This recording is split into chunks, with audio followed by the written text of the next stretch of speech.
Feel like, oh man, we could dive deeper and deeper into how the story mirrors it mirrors context and contextualizes our experience. And what one thing I love about Ryan Coogler is at a time where people are practicing anti-wokeism, is we've been pulled into this conversation about systemic racism and racial trauma and oppression and capitalism through this film. Not that you and I ever stop talking about it, but that sort of desire to like clamp down on the conversations about history and race and how like Mhm.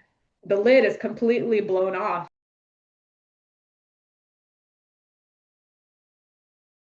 Morning, ladies. Good Good morning. morning. Morning. Um, so we're gonna have today a conversation about the movie Sinners. And I figure introductions can kind of happen as we start talking about the movie, as maybe the first time that you jump into the conversation, feel free to talk a little bit about your background. I had a bunch of different questions in mind. Like one question that I was thinking about was like, what frameworks did you analyze the film from, if you analyzed it, or did you just kind of take it in and absorb it? What You could talk a little bit about your work too, and yeah, I mean, I'm curious about all of those things, but I guess I'm going to jump right into it. The first question that I have is, how many times did you watch the movie?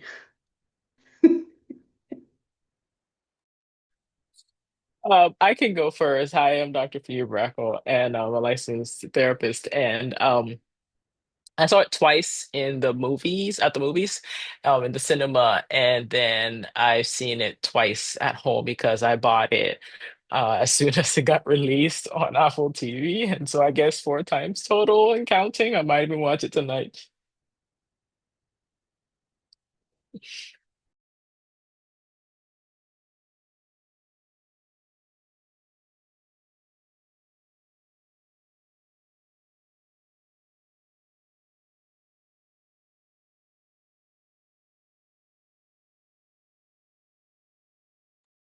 Okay, I'll go. My name's Makini Fortino, and I'll say the sort of some of the theoretical frameworks that I was analyzing the movie from was systems theory, which is just basically the study of how systems impact families. But I watched the movie three times, including once last week, right after the previous conversation that we had about the film.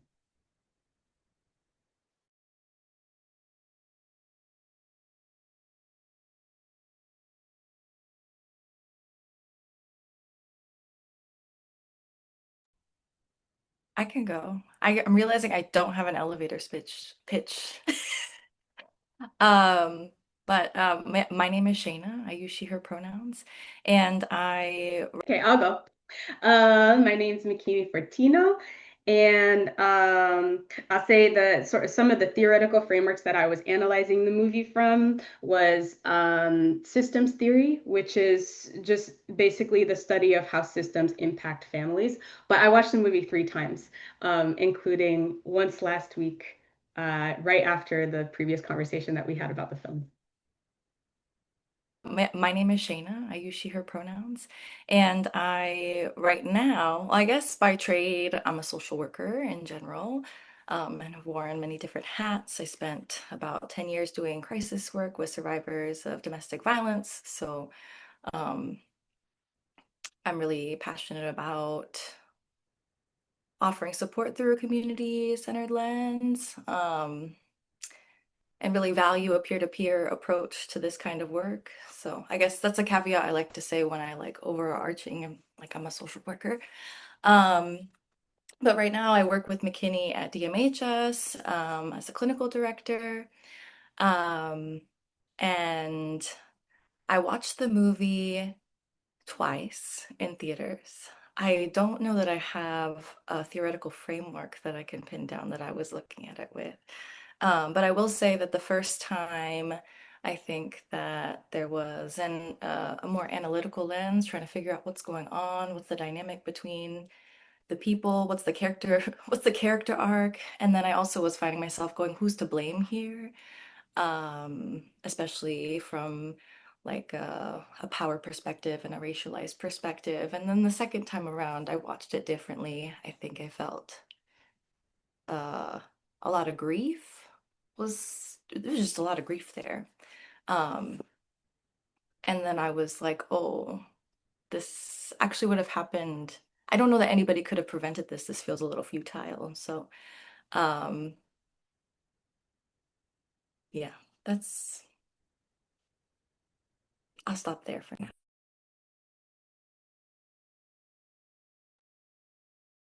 And I will go ahead and share an image to kind of kickstart the conversation. So the movie opens up with Sammy standing outside of, he's driving up in a car. He stands outside of the door. He walks in with a busted guitar and a bunch of scratches all over him. He walks into his family's church.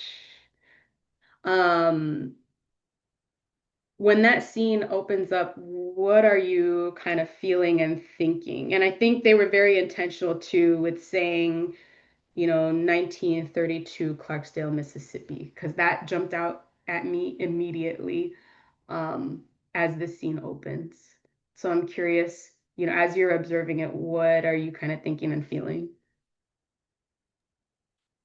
The first time I watched it, I remember being like kind of taken aback and just being really curious about what was coming. And I think I didn't mention this earlier, but I too kind of came into it very, the second time I watched it, I was watching from a very systemic lens. And so when I saw this opening, I couldn't help but notice like the people in the church, the uniformity, right? The white clothes. So this is like church, right, in the South. Mm, And so I think I was like waiting for some like attack to happen or something big to like come and get them, or that maybe he was even coming in there to do them some harm, mm, not realizing that he had been harmed. He was the one who had been harmed. mm-hmm, And so yeah, I think the very first time that was what I was expecting or I was thinking, and I was like waiting for something like, some like jump scare kind of thing. And that something was going to happen to the people in the church. mm, Hmm. mm-hmm.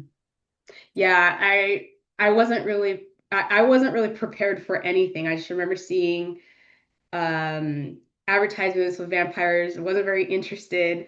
And both, it's interesting that you were both here because you were both the ones who convinced me to watch this movie. But I went into it like this because there were like a couple of like really light jump scares. But I remember feeling, I was like, this is so disruptive. I just like immediate system disrupt. There's this kind of like, it's church, it's peaceful, it's quiet, and all of a sudden the doors are open, and you know that the entire story is about to begin and everything has changed. I'm Devon. Nice to meet you all. I actually went to see Sinners with my partner. He wanted to go, so we went. He was really excited about it. He enjoyed it so much that he went back with his son so that they could get another look at it and shared things with me that he felt like he missed. But I hear you on how, you knew the story was about to begin. I think there was so much that was incorporated in just the different aspects of it. One thing that sort of comes to mind for me, and I don't know if you guys have already covered this, but the um, the boy when he was singing, like, was he already a demon when he came in to the space and was singing? And I think when my partner and I talked about it, I think the reason why we were discussing it that way was because of his walk and how he was coming in and how he became a pretty central part of the story, especially as it came to the end. So that was just something that kind of stuck with me, that I was really unsettled in, like, going one way or the other. Like I didn't want to say, yeah, he was at the beginning because it just didn't seem like that. It just seemed like this opening of, like you said, McKinney, a church peaceful sort of service. And then here we are jumping into all of this, all of this stuff. So I think I also got excited about like seeing the fact that there was church in there and like what that was going to look like. I'm Christian, and so I'm always interested in things that have to do with the church, how that's going to look like, what it's going to, like, are we going to decolonize? Are we going to, is it going to be like the usual stuff? Like, what is, yeah. So my interest was like, I think that's where like I immediately like sat up, like, oh, we're about to go there. And especially because I know that there's a lot of sensitivity around religion, especially in today's day and age, and especially around Christianity, what that looks like and the dialogue that we even engage in when it comes to religion.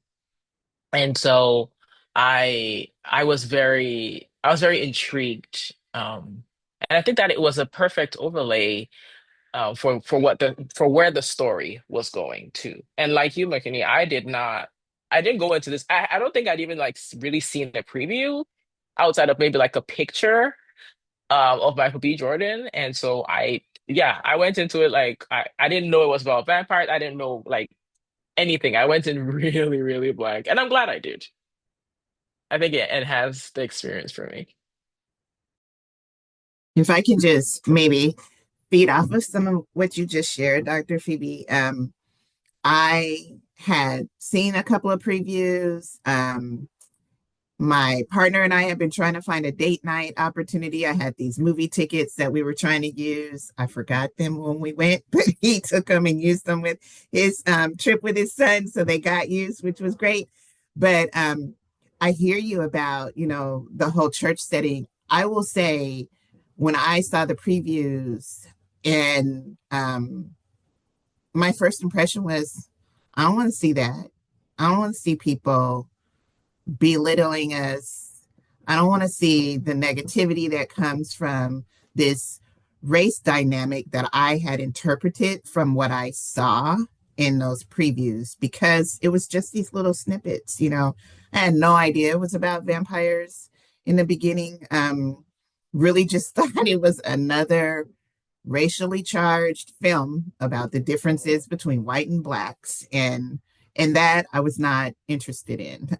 Not for my entertainment, because I feel like I get enough of that in my real life.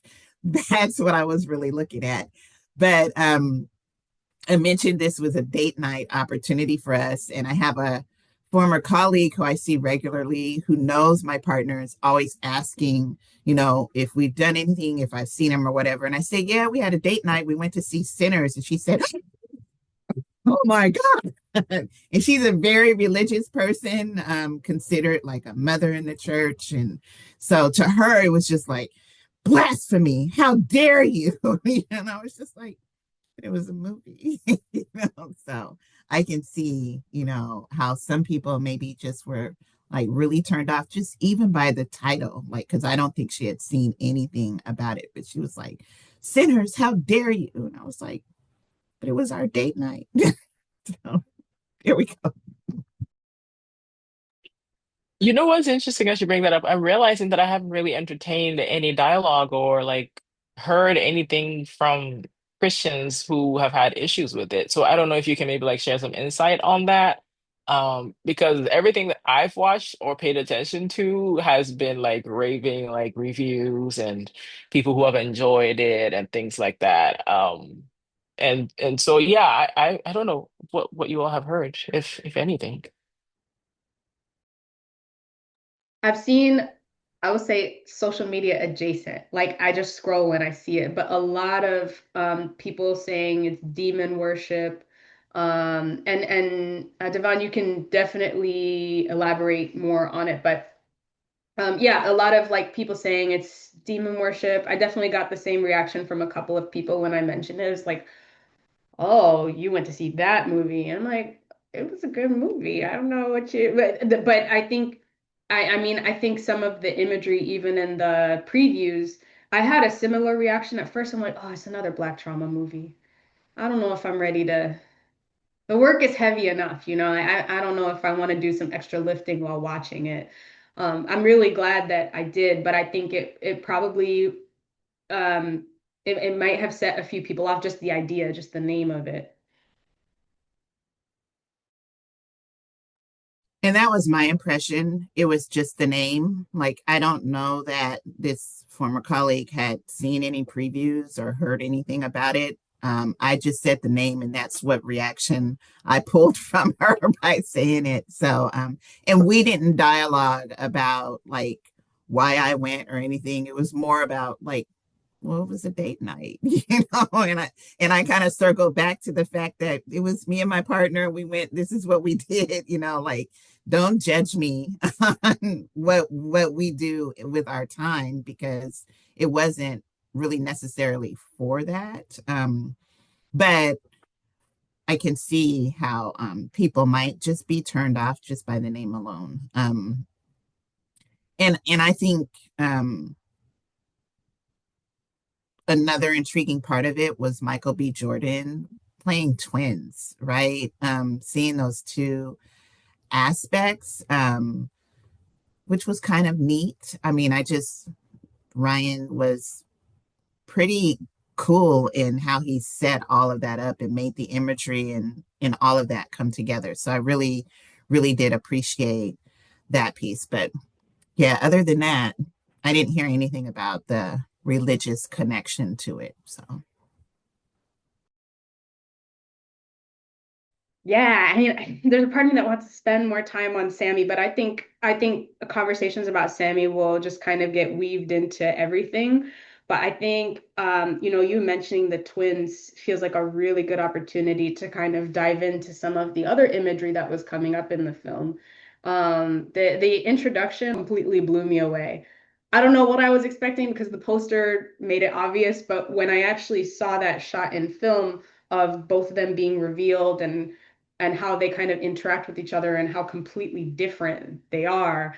I was so impressed by his acting. I'm sure there's going to be a lot of awards all around for the film, but yeah, let's talk a little bit about the twins. And I think I have another image, two images here, and just generally what comes to mind for you. I can also play a scene as well, but what's coming up as you're seeing and kind of remembering the twins?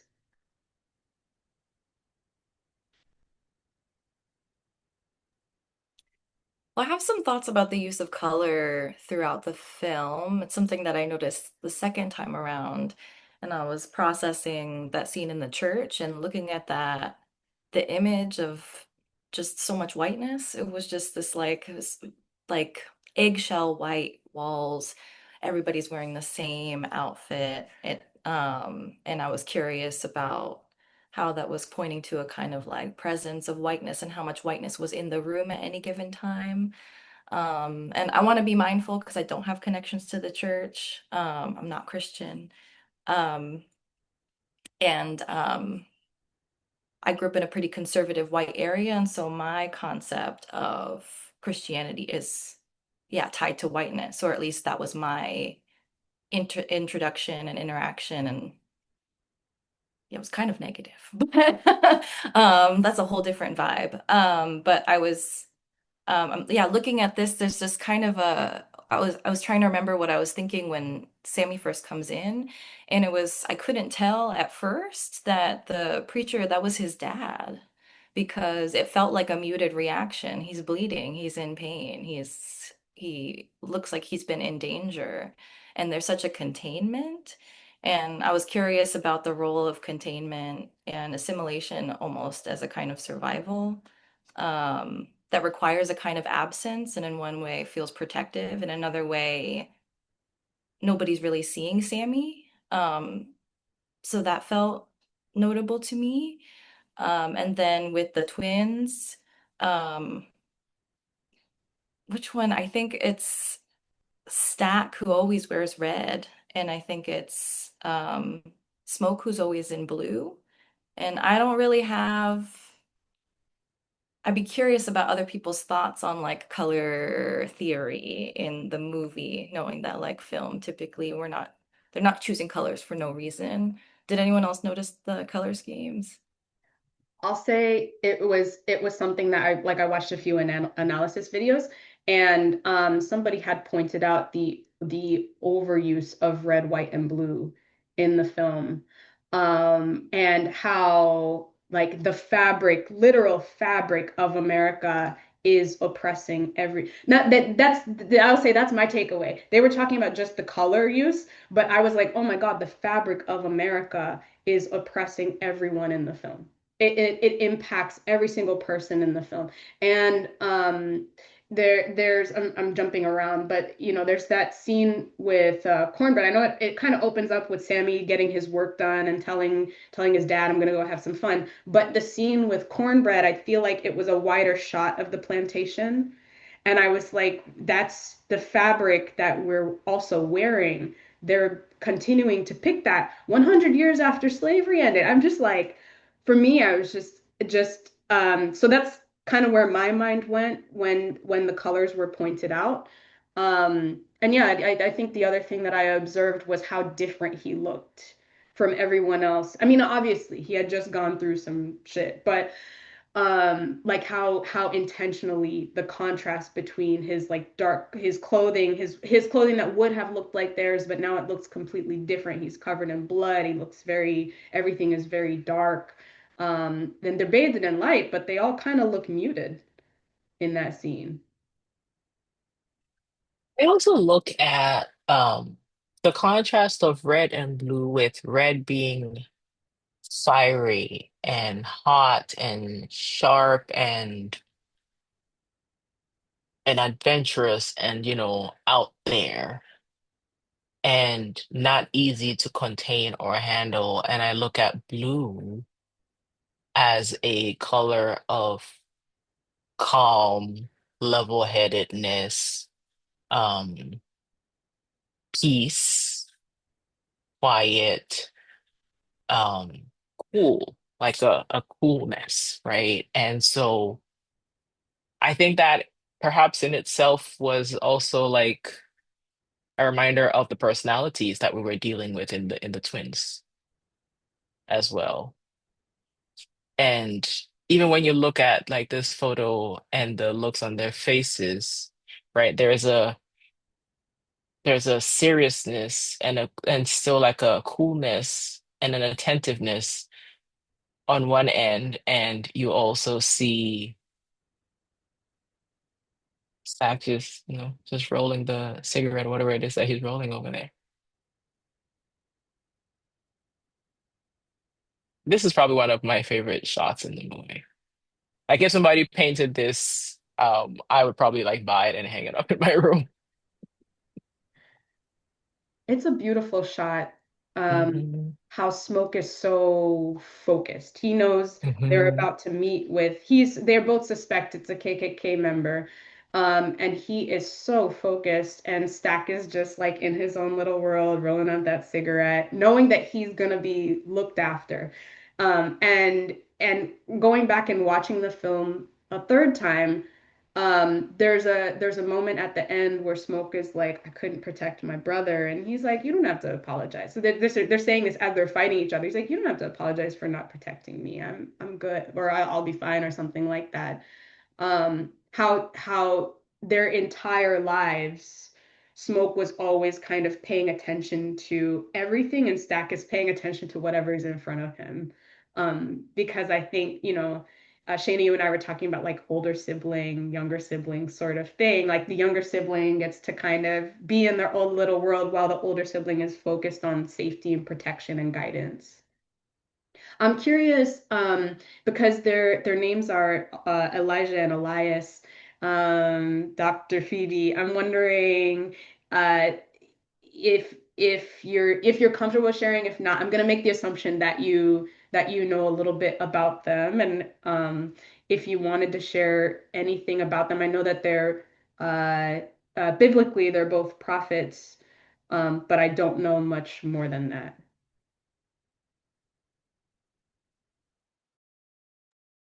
Yeah, so you're right. Yes. Elijah was a prophet. And what is also interesting is that Elias is a variation of the name. Elijah, as far as I am concerned, right? And so he is, a prophet. He's known to be dramatic. In some ways, there's a showdown where there is he has a showdown with the prophets of Baal, and he also ends up getting sent up into heaven in a chariot of fire, right? And so and so there's an element of fire that has to do with, Elijah as a prophet. And he calls down fire to like consume um the altar of like Baal and all of these things. Yeah, right. And so there's this like, element of fire that's so huge um in the story. And so that in itself is telling. And you know what's interesting? I hadn't even thought about that, the essence of the names until you actually brought it up. It almost feels like Elijah was a prophet in this movie in knowing what was almost like knowing what was coming, but not like directly prophesying, like, hey, it's too early, maybe we should hold off a little bit, um, kind of like take a step back and that sort of thing. And his brother being like, oh no, you know. We got it. We're gonna do this. Um, yeah, and so there's also a part of Elijah's story where he interacts with a widow who has lost, I don't know if she has like lost her son also. And so I think about Elijah and Annie, who has also lost a child. Yeah, I'm gonna have to sit with this for a little bit because I had not thought about like the biblical implications or if there were any like messages in there, honestly.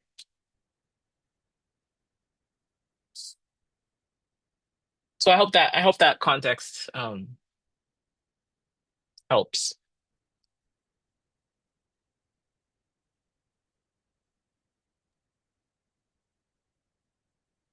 It does help. And Shayna, it's funny that you mentioned that like your view of church is very Eurocentric because mine actually is too, and that's part of why I left. So we grew up in a lot of different places because my mom was in the army, but Florida was where we ended up in my adolescence, and it was a white Hispanic church. It was extremely Eurocentric, and I had an aversion that developed to it. At one point, the priest looked at I'm not kidding, looked at my mom and then looked at me and my siblings, my two siblings, and he said, and God made the slaves beautiful children. And I was like, I looked at my mom and I looked at him, and I looked at my mom, and there was like so much time. I was like, did he just call my mom a slave? Did he say that we're beautiful children slaves? Does he think of us as slave? Like that for me, I had an aversion, and then there were things happening within the church more so. And I think I guess part of why I brought that up is like I don't know a lot about the Bible because I also associate I probably shouldn't because the Bible is much, much older. It goes back to Ethiopia. But I still associate like the modern Bible with Eurocentric perspective of church. And so I did think about the people in the church at the time, because we're talking about, 1932. So this is again like 100 years after slavery ends, but in the middle of Jim Crow and the Great Depression. And I'm just like, this is like kind of hindsight stuff that I was thinking, but everybody looks downtrodden. And at the end of the movie, I found myself thinking about how Sammy is trying to I don't think he's necessarily trying to break away from the church. Even in his song "I Lied to You," he was being honest that he loved and adored both, and he was trying to find a way to fit both into his world. When this world seemed so juxtaposed to his being, like he couldn't incorporate or internalize both without everything being destroyed. But I'm gonna go ahead and digress and let other people talk.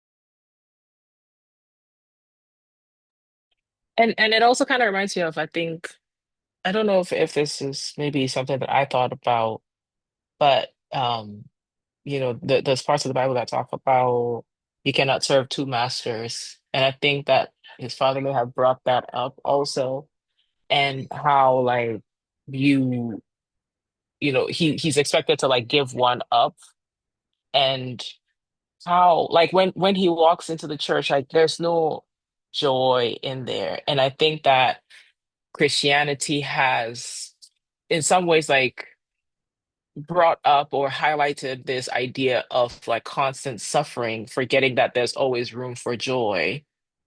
And like there's no joy in this church, right? And so for some of us, like church has been it's supposed to be like a place of refuge, and it's supposed to be a place of contrast to the world that we find ourselves in.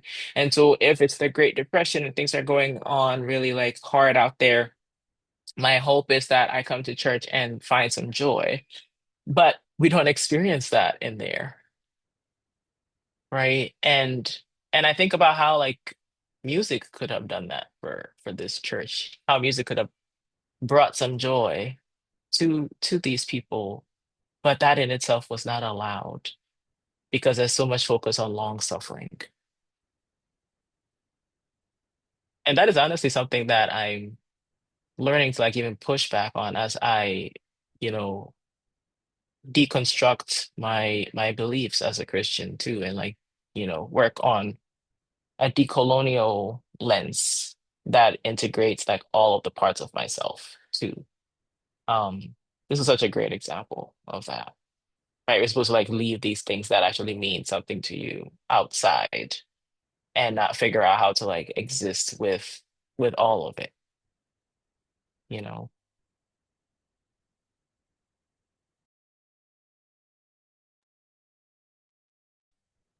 I'm sitting here processing. I wish I had watched the movie again before we had this conversation. I'm sorry I didn't get a chance to do that. But everything you all are saying just is really hitting me so very powerfully.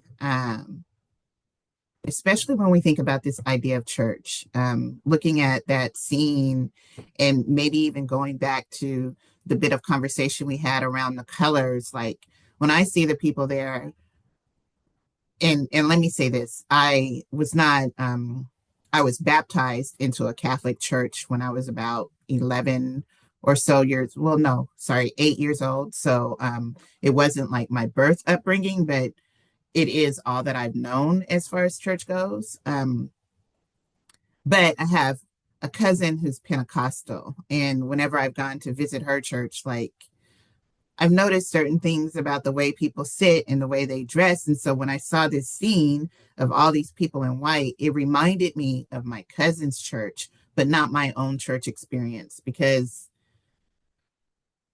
I don't know if it was ever stated, but I was always of the mind of come as you are, right? So never really, I mean, I wore jeans, sometimes shorts, and really just went to celebrate. But the reason why I think this is hitting me the way that it is, especially from comments that I'm hearing from you all, is because of my most recent experience with my church. In the pandemic, we were shut down because of the whole don't sing because you could spread COVID idea. And we went to this virtual setting.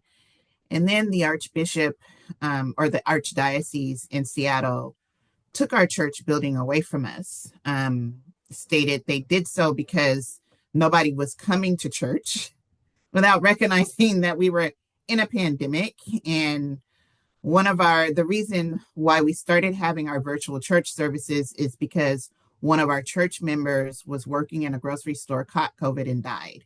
And he was not a young fellow, he was middle aged, but by all sense and purposes was probably healthy. And his wife wanted to have some way to honor and remember him. So we started these virtual services. They still continue to this day, but at one point okay, I'm going to share this, but I apologize if I'm talking too much. At one point, because we were in the situation we were in with the Archdiocese, our church hadn't been taken away yet. It didn't happen until 2023, I think, when they removed us from it.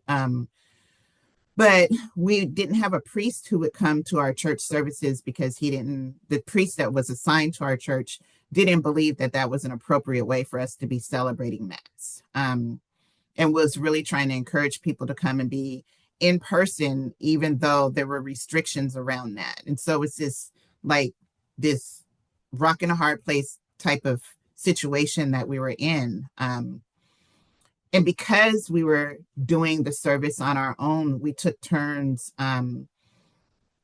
pretty much, I'm not going to say, giving the sermon, but we call them homilies, but we were giving the homilies. So we take turns with the readings, and then one of us would, and it was a select few of us, would take some time to digest the gospel and then give a homily or a reflection on what was in the gospel. And I was one who was chosen to do that. I'd done it several times before when I was given a guest opportunity to speak at my church. And so I was doing that. And then I got a new job, and my job sort of switched my circumstances because it had me focus more on being in community and doing things in community. And so our church virtual platform was on Saturday afternoons, and oftentimes I was at a community event. And I had this woman who coincidentally was a mentor to my mom when my mom decided that we should join this church shortly before she passed. This woman was assigning people their days for homilies, and she gave me two different instances. First, Martin Luther King Sunday. I was probably out of about 8 or so reflection givers, homilists, whatever you want to call us. I was the only Black one that did so regularly. And so Martin Luther King Day came, and I had given what I will say, because I know this to be true, a very powerful reflection in 2021, or no, maybe it was 2022, for a Martin Luther King Day homily, and then was asked to do the same the next year. And I agreed and did so. And then I was asked to do the same again in 2024. And I said, no, because there were more Black people in our congregation and more Black people who were attending. And I just felt like, one, the wealth should be divided and shared. But two, I'm not the only one who has a reflection on the experience of the learnings and teachings. And she said to me, so this white woman says to me, well, I guess we just won't focus on Black folks for Martin Luther King. And I said, stop, wait a minute.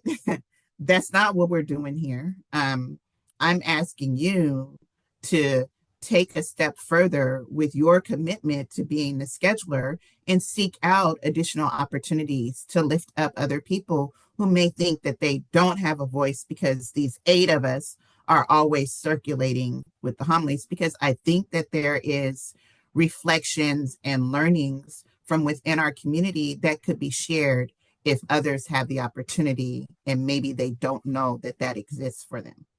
So that was our first bumping of heads. And then she put me on the schedule again, and it conflicted with another work event that I had to do. And I said to her, um, I'm not going to be able to make this date. Can I reschedule for a different date? And her response, and this is all by email now, was, well, you need to find somebody else to switch with. And I said, well, how about I just not do it then? because um, because while I'm emailing her about switching my dates, someone else emailed her and said, oh, we're not going to be able to do it that day because I just decided to take this vacation. And she was like, okay, that's fine. We'll make sure we get somebody to cover for you. What's the difference? She was this and I am this, right? And I thought, for a church that I've been involved with since I was 8 years old, I never expected to have that experience. So I guess I can relate to like this, what do we do, this pulling and tugging when we're approaching it in the scenes from the movie as it being so different from maybe what we're expecting as far as church, like I certainly had experienced in this church family, like this is a place where I get life. I mean, when my mom died, right after we saw her at the hospital, I went to church and I was at church with my church family. And ever since then, I mean, and they supported my college education. They supported a trip that I took to Italy, like paid for everything just because they said, I want to go to Italy, right? So, of course, this was a place where I thought that I was completely whole and welcome and taken as the person that I am. And then to be catapulted into this experience that none of us has ever had before. And then to really like dig down deep and find out that there's demons in the congregation that are really out to get you was like, yeah, I think I'm going to have to take a step back from my involvement. I was asked because the church, like I said, was, I don't want to say exiled, but our church building was taken over.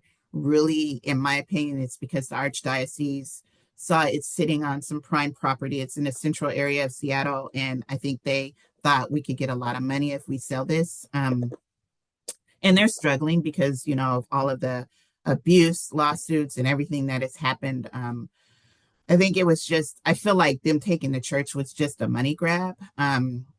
But I did not expect that to lead into the behaviors that I saw within people that I had known almost all my life to be these loving groups and people that, like I said, I really considered family. And so they actually started up this separate sort of, they call it the Spirit of St. Mary's. Basically, maybe pulling that, we're not in the building, but we're still the spirit of what was existing in this building. And maybe one other side note, our church was bilingual. So we were English and Spanish. And all of the efforts that the archdiocese made only provided for the English speaking congregation. And so we were adamant about the fact that we are a bilingual parish and really pushing back on that. And I think that's why they continued to move the way that they did, to really separate us, send us other places that weren't acknowledging that aspect of our community. But in sharing or informing this Spirit of St. Mary's sort of situation, I was asked to be a leader in it. And I said no, because I couldn't sit there and fake that I wasn't impacted by this. And in saying no, I had conversations with some of the people who were setting it up, and they had no idea that this woman was going around treating individuals in the congregation this way. And I said, so you guys should know and be aware that there's someone who is out to really challenge and upset everything that you guys are trying to build. And she smiles in your face, but she's doing this on the back end. And I think it's to people, I mean, they really wanted me to be a part of it because I'm younger than most of them. And again, the only Black woman who could probably take on that role and really fill in for that diversity, if you will. And I just decided I wasn't up for being used in that way. Um, but when I think about the colors and everything, I think a lot of that just reminded me of the times. Like there were several times in the movie where I saw like the shacks and the buildings and the plantations and the lack of lighting and all of that that reminded me that this isn't 2025. This is 1900s, right? And this is way, way, way back. And I think that was pretty powerful in its stead. But it also, yeah, just yeah, I think I'll stop there because those are things that came to mind.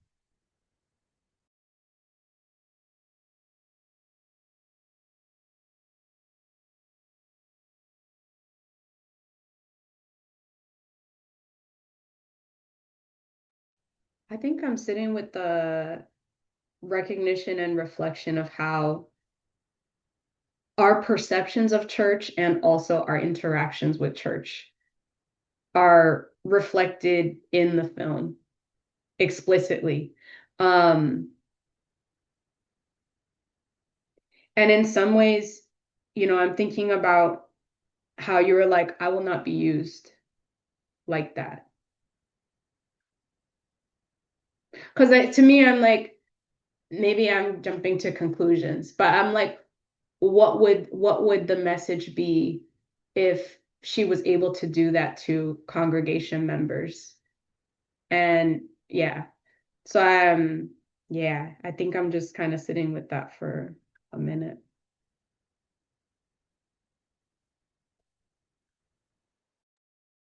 Can I share something else that's just crazy about that for me is she's a therapist,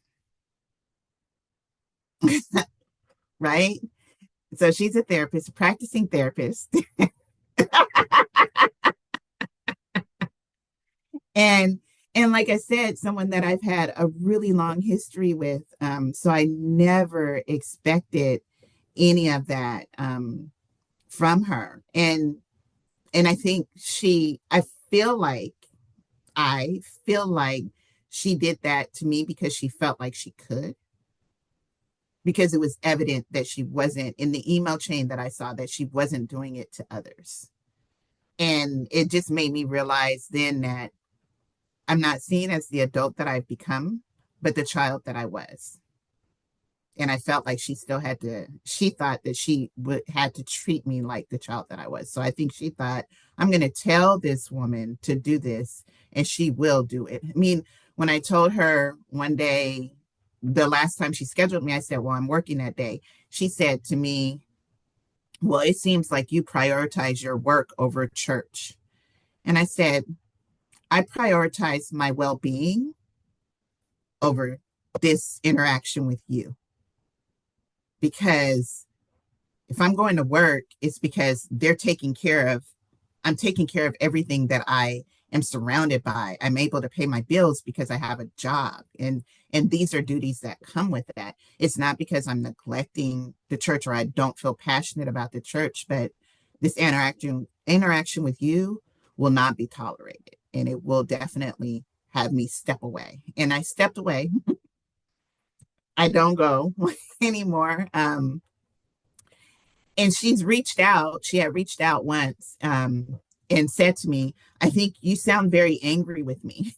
And I was just like, yeah, I'm just not going to acknowledge that with a comment because I don't deserve to give you that energy.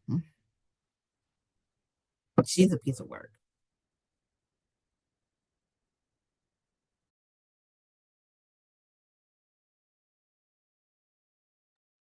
Listen, we could talk over and over about the harm that church does and church folks do. and this entitlement, right? Like it almost feel reminds me of like feeling like Sammy's dad felt entitled to him, to his time, to his allegiance. You're the preacher's son. You should be here playing. You should be here serving. You should be here doing this and this and this. And like, no, no, absolutely not. So I appreciate you sharing this because I mean, shoot, I have many stories of things like that. So yeah.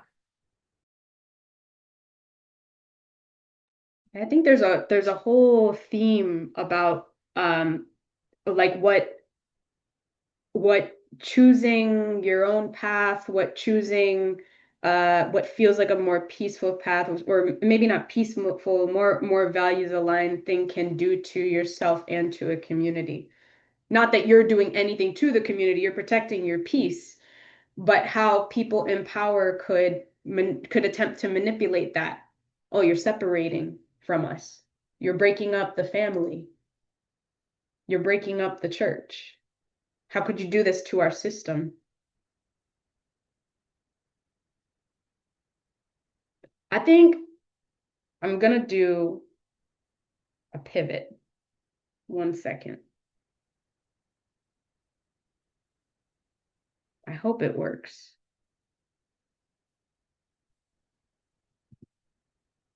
Let me know if you can hear it. I might have to reshare if you can't hear it.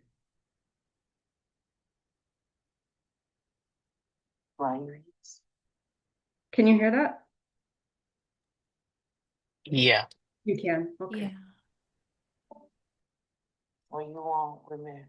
We knew going into this film that we would be diving into complicated subject matter when it comes to the spirituality and practice of hoodoo. I'm gonna pause there. I actually hadn't watched the video. I thought it was a scene with Annie. I'm gonna pause that because I feel like that kind of goes into maybe what we could talk about. But I think so if the church represents I changed the image. But if the church is representing this structure that is supposed to be a space of community, is supposed to be a space of like, here's where we can really be ourselves with each other. But at least in the opening of the film, the song, This Little Light of Mine, sounds really flat. Everyone's face is kind of straight and down, and the whole system is impacting them even within the walls of the church.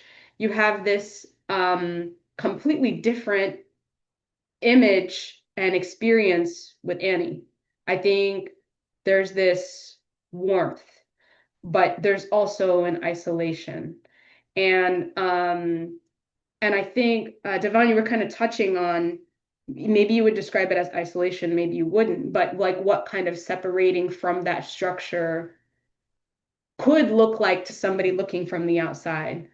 Um, I think Annie, I mean, I want to die. I really I want to say things about Annie, but I would love to hear about, what when you're watching her on screen, that introduction, what's your interpretation of what you're watching and what it feels like she represents?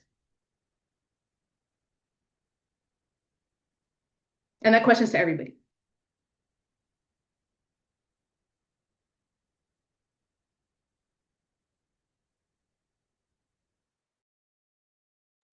Can you ask that question again?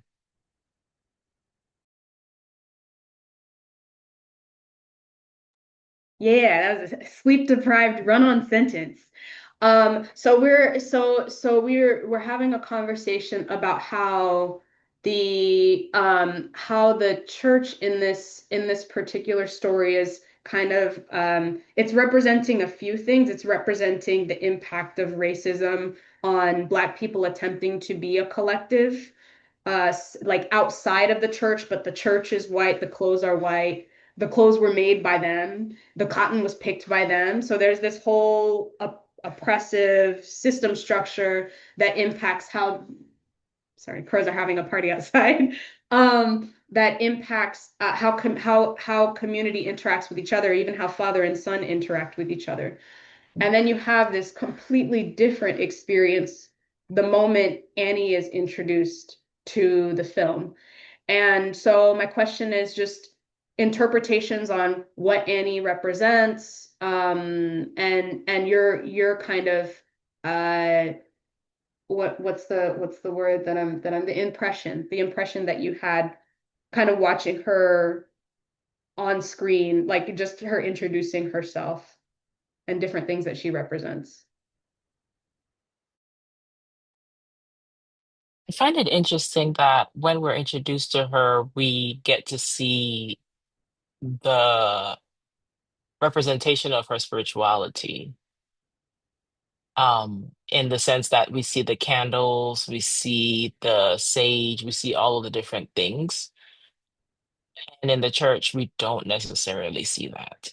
It's interesting that, again, she is in color and the church folks are seen in white, which white has always been this symbol of purity, and innocence. And we don't see that with Annie, right?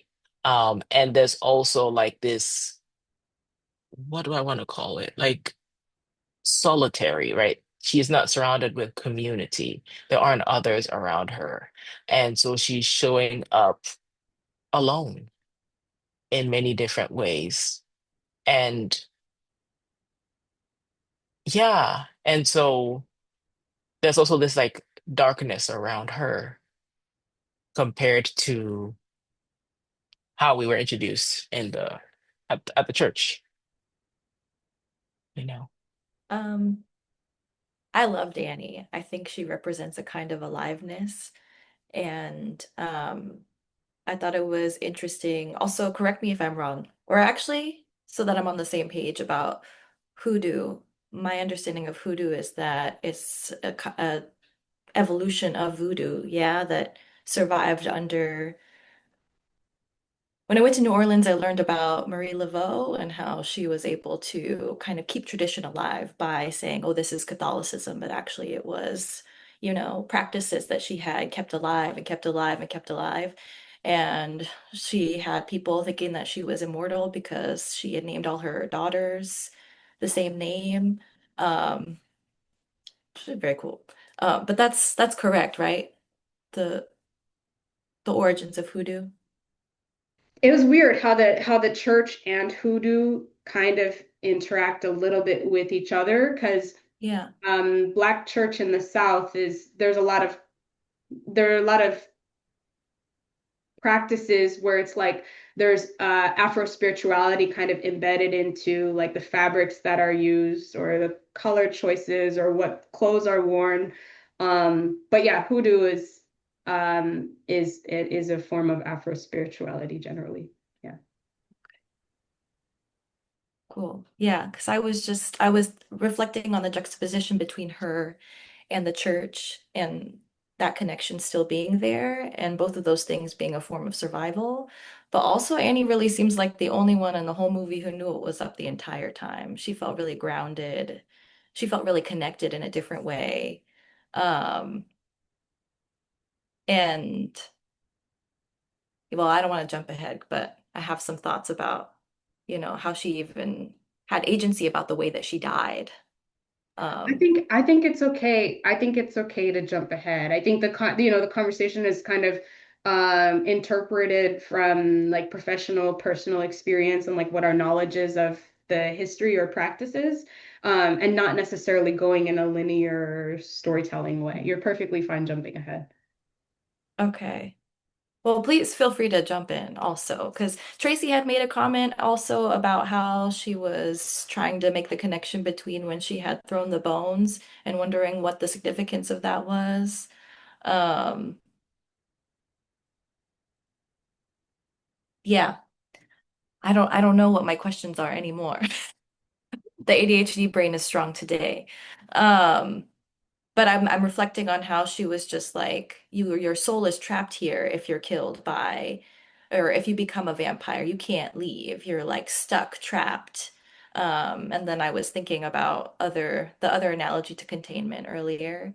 Um, and at the end of the day, like her holding on to her spirituality gave her a lot of clarity on, um, if they get, I want you to, you know, you have to stake through the heart so that my soul can be free, so that I'm not stuck here, so that I can be with my ancestors. And I felt like, yeah, I'm curious about people's thoughts on her trajectory in all of that.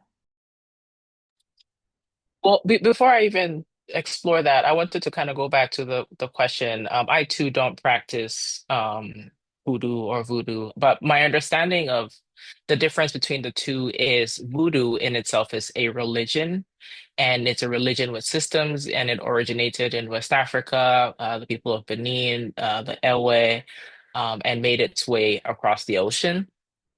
And my understanding of hoodoo is that it's a system of practices. So it's not necessarily a religion.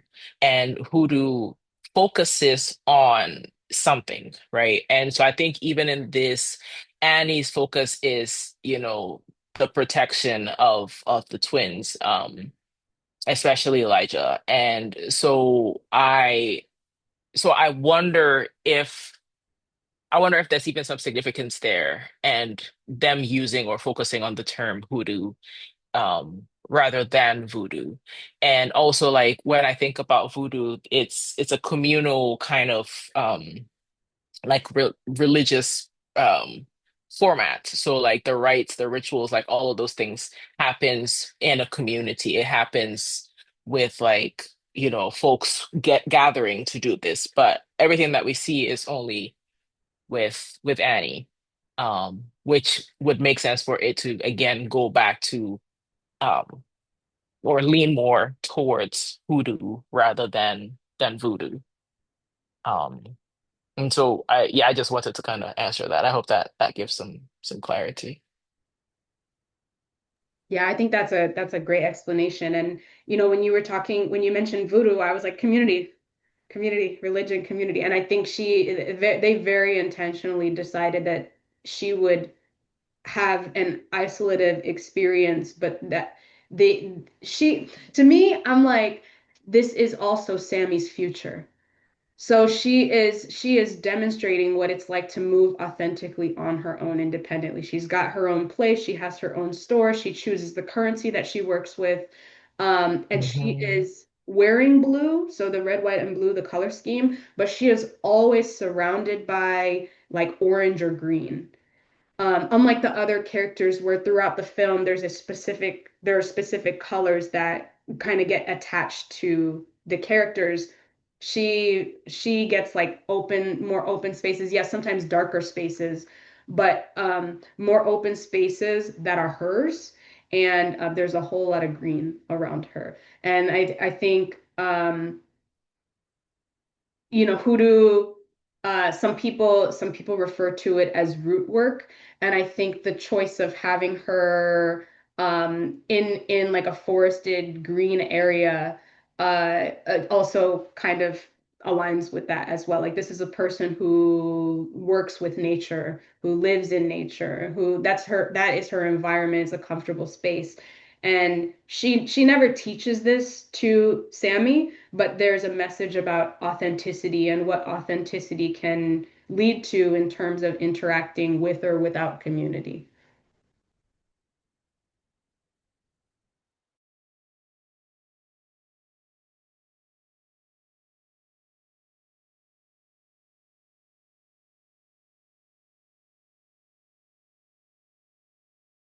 I'm going to point out one more thing. I don't think she ever calls Sammy boy.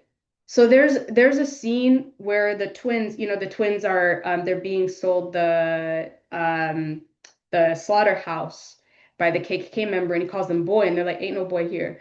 But in the following scenes where they interact with Sammy, they're calling him boy, and so does Mary, and I feel like there are other characters as well. Annie, I don't think ever calls him that. I think if she does interact with him, I'd have to go back and watch. But if she does, like, when she interacts with Sammy, I think she either calls him Sammy or somebody correct me. I don't even know if they talk to each other at all. Do they talk to each other at all in this film? I don't recall.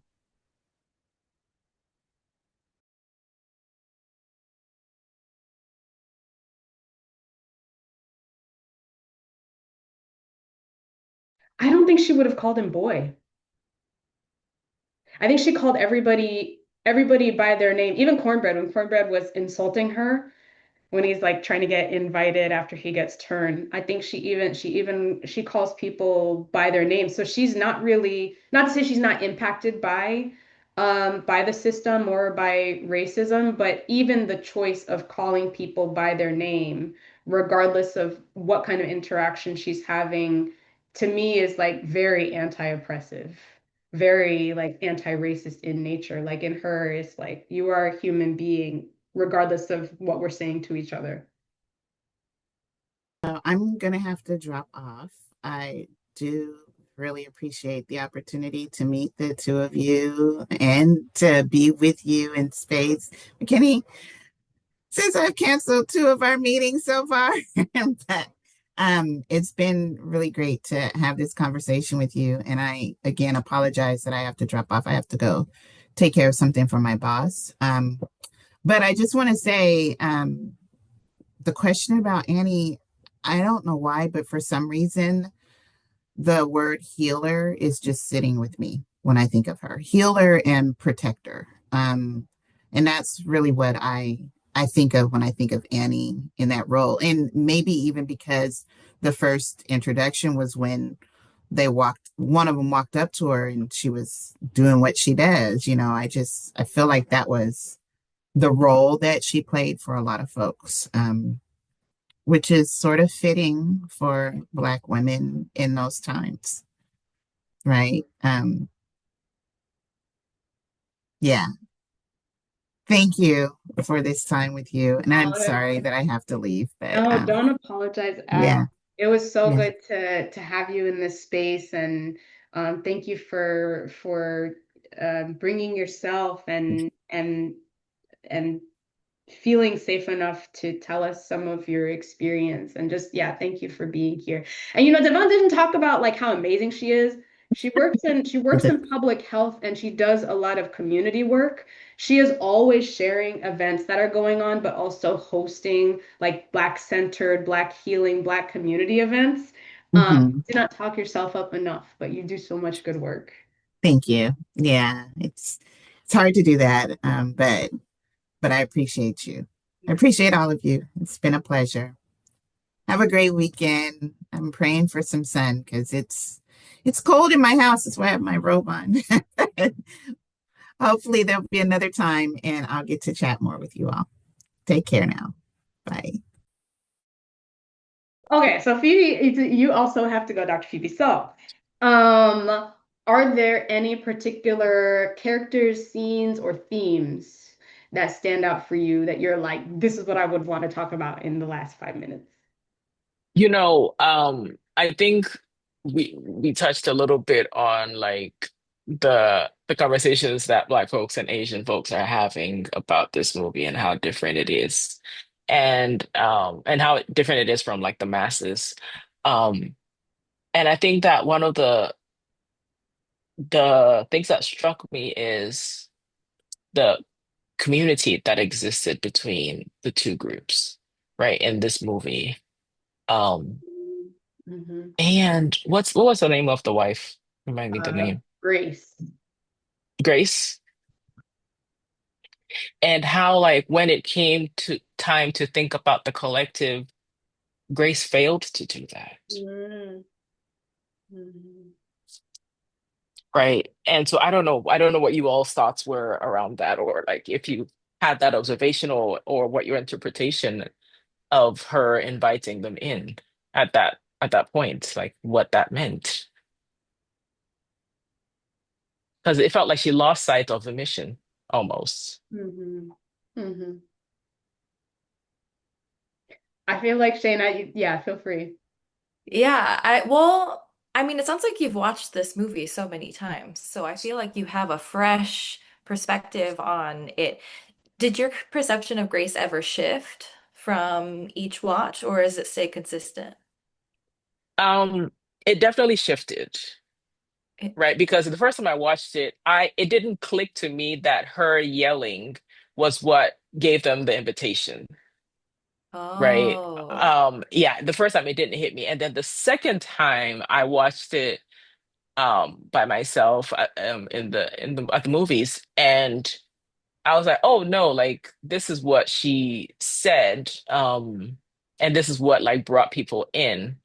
And so there was definitely a shift. And also when the first time I watched it at home, it was great to have that because I got to use subtitles.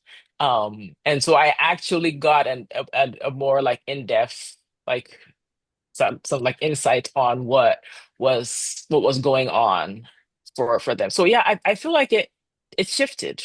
It shifted. And also like the courage that she showed in not being afraid to die in the fire, like how consumed she was, and this way in which there was a sacrifice in that too, and how women are we're fearless in that way, and we're not afraid to like step into the fire and do that, but then we get consumed, and Mm, then we're gone, and we have nothing left over.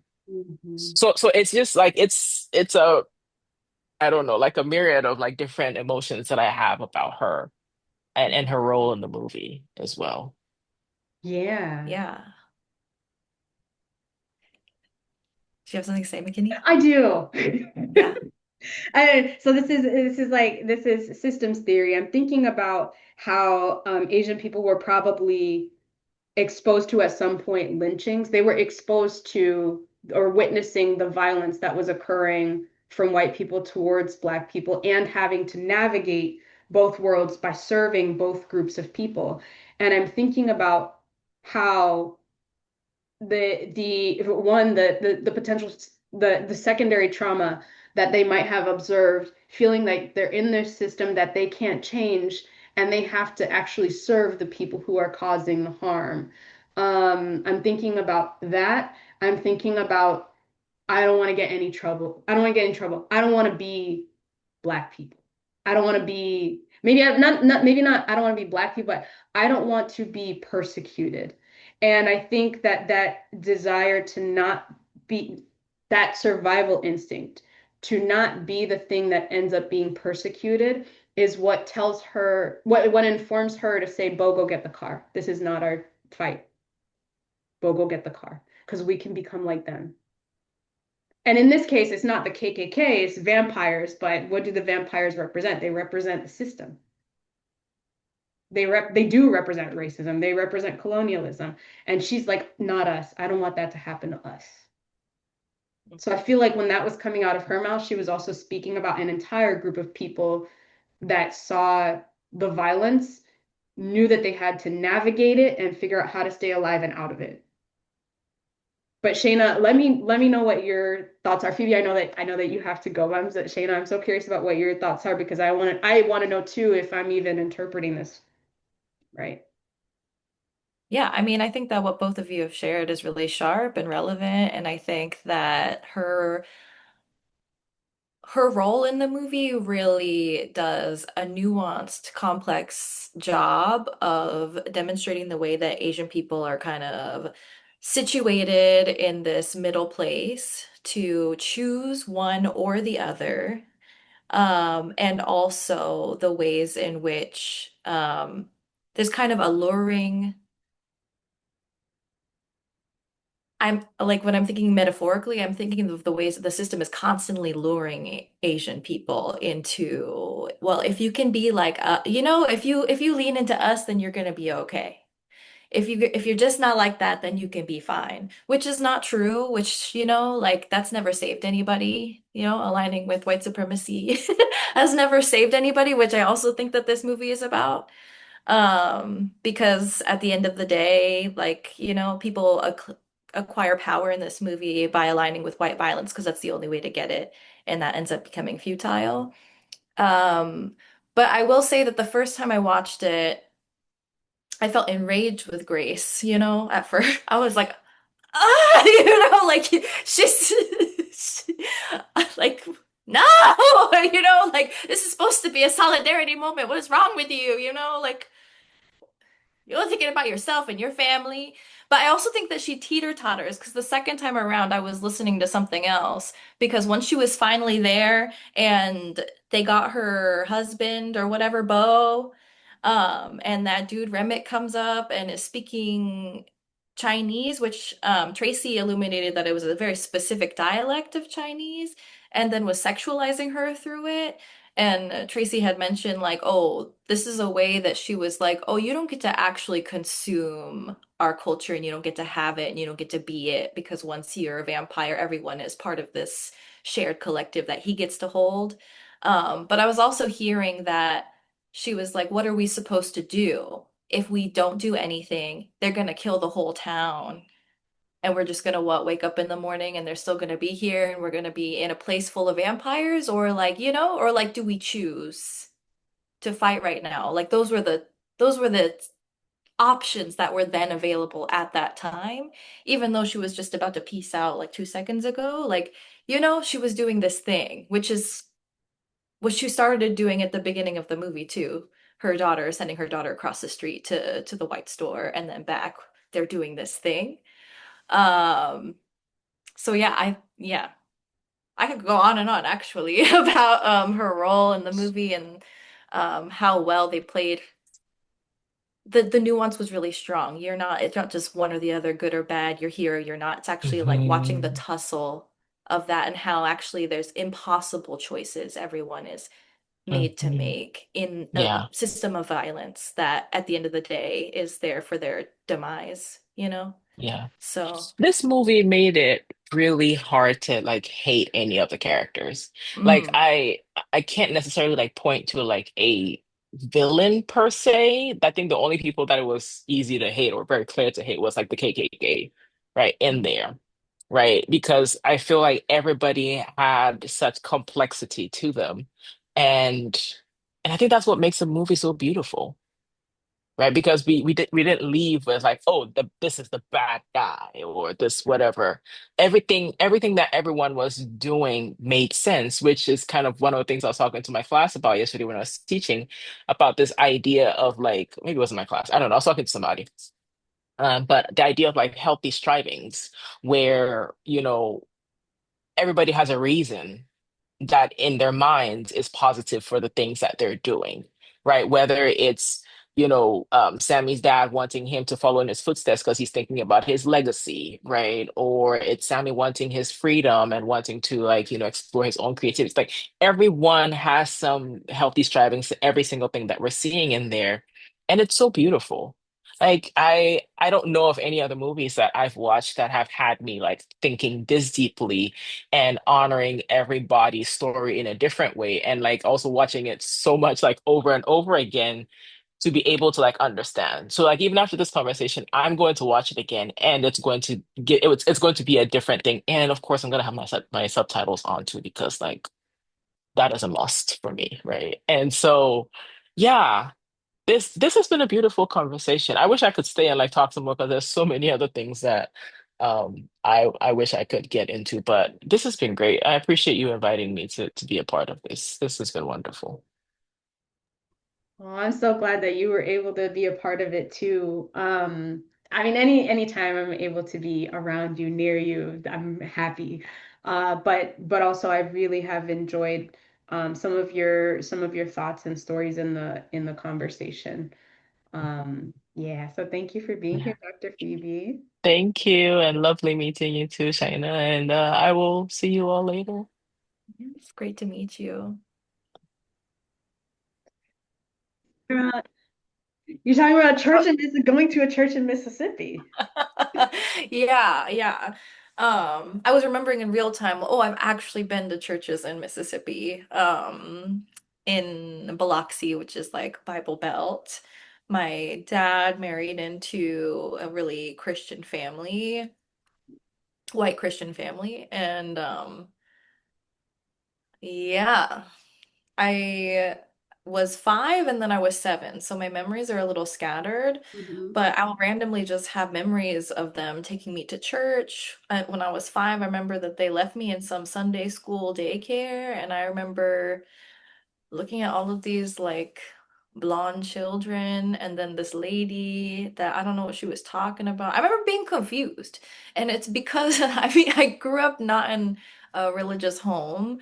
Both my grandmas, they're like, I'm Buddhist. Mhm. don't care, you know? Hmm. My aunt has this whole story about wanting to have Christmas tree in the house when she was a kid because she wanted to fit in with all of the American kids. And my grandma was like, I'm Buddhist. What do we have a tree for? You know, like Right. you're not Christian. Like, what are you talking about? You know? And so I was sitting there remembering those stories. And I remember being in the daycare crying, being like, because I thought that my dad had left me there Mm. with these people I did not know. And they were talking about stuff that I was like, huh?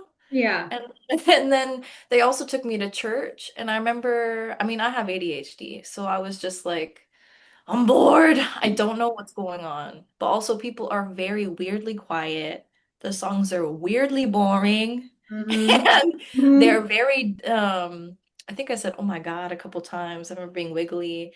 And they were so disgruntled by me being there and By your having presence. questions. I had a lot of questions too, like, what's going on? Uh-huh. You know, and then they were like, body of Christ. I said, body of Christ, what are they talking about? You know, with the cracker, I was trying to figure things out. I did not understand. I mean, Um, watching from the outside, the last time I went to church was 2 years ago, and it was just a supportive family member. I'm going with you. I'm gonna sit with you, but I'm not participating in anything. I'll do some of the motions. I'll kneel, but other than that, no, thank you. And I remember watching and being like, I used to practice this. It's oh. it looks so strange to me now. And this is I'm trying really hard not to judge people's spiritual practices, but walking in as someone who became an outsider was Mhm. like, what an interesting practice to be like, I'm going to consume this energy, I'm going to consume this body every week. Right, so that I may be more holy or, you know, which I feel like, you know, ties well to the choice of vampirism in the movie. But yeah, I have this vivid memory of feeling a discontent. I felt that feeling in Mississippi in general. I really From just being there around just people. being there. I Yeah. did not like it there. And I Mhm. remember distinctly being excited about willow trees because I loved Grandmother Willow and Pocahontas. I would like Uh-huh. watch the first 30 minutes. Yeah, afterwards I remember getting bored. I was like, oh, she's falling in love with this dude. I'm bored, you know? Yeah. But I really loved Grandmother Willow, and so I was excited to see willow trees, and then I was confused about how I hated them. Mm. I was like, oh, I hate the trees, and I hate these docks over here, and I hated everything about being there. I don't know. That maybe there was something spiritual happening. There probably was. The There's, company that I was in. I mean, I I'm trying to remember in the drive from Florida to Seattle which route I took. But I do remember there were a couple of like the first couple days, I'm like, there are places I do not want to stop. Even just Mm, driving through, feeling incredibly uncomfortable and seen and observed and like seen and observed. I mean, I'm spiritual, so like seen and observed on different levels by the people there, but there was also something else going on there energetically where I was just like, I don't want to stop here. hmm. I will be sleep deprived to not stop here. Yeah, that makes sense. That makes a lot of sense. I mean, I remember my dad was living in Georgia at the time, so we drove all the way through, Hmm. and it felt suffocating to drive a lot of it. And I Hmm. had never felt something quite like that. Um, but church, similar vibe, you Yeah. know?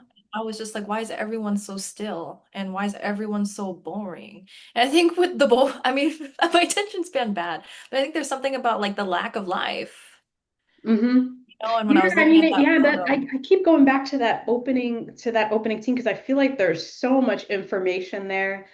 But uh-huh. yeah, in that third watch, there, the kids are saying, this little light of mine, and I'm like, it's calm, but it's also so empty. And it's Right, interesting where that is the light? yeah, it was very interesting that you brought up you brought up, kind of being an observer that because there's a whole character. I mean, all of the children I think represent observation, Uh-huh. except for Sammy's siblings. Sammy's siblings, I feel like represent the naivety, like the complete innocence. You don't really see or hear them except for when they're singing This Little Light of Mine. Mhm. But in that scene where he meets his quota with picking cotton, he goes to tell his dad he's got to wake up the kids. They're throwing pillows at each other. They're waking up late. He met his quota before sunrise, and then he's got to wake them up, and they're just throwing pillows at each other. And I'm like, the innocence in the movie, you do not really see their faces. Even they're kind of blurred, even in that opening scene, where they're singing the soul mine. I'm like, it's a group of kids, but I can't distinguish them. We don't get introduced to them. Oh So I yeah. thought that was really fascinating. But I also thought little Lisa, like her presence kind of reminds me of what you're talking about in kind of being in the church, like, or not being in, but like seeing it, observing it a couple of times.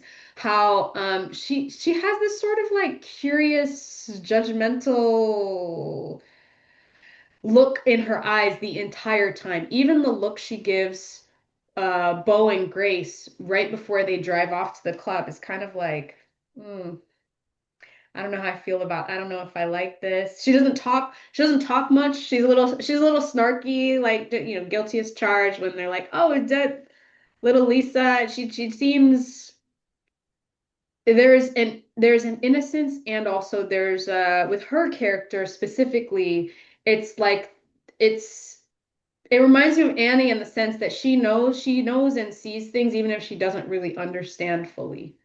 Mm-hmm. I'm curious about your thoughts about Little Lisa, and also just the children, the way that the children inform the story just by being placed as observers or outsiders too. Mm-mm-mm.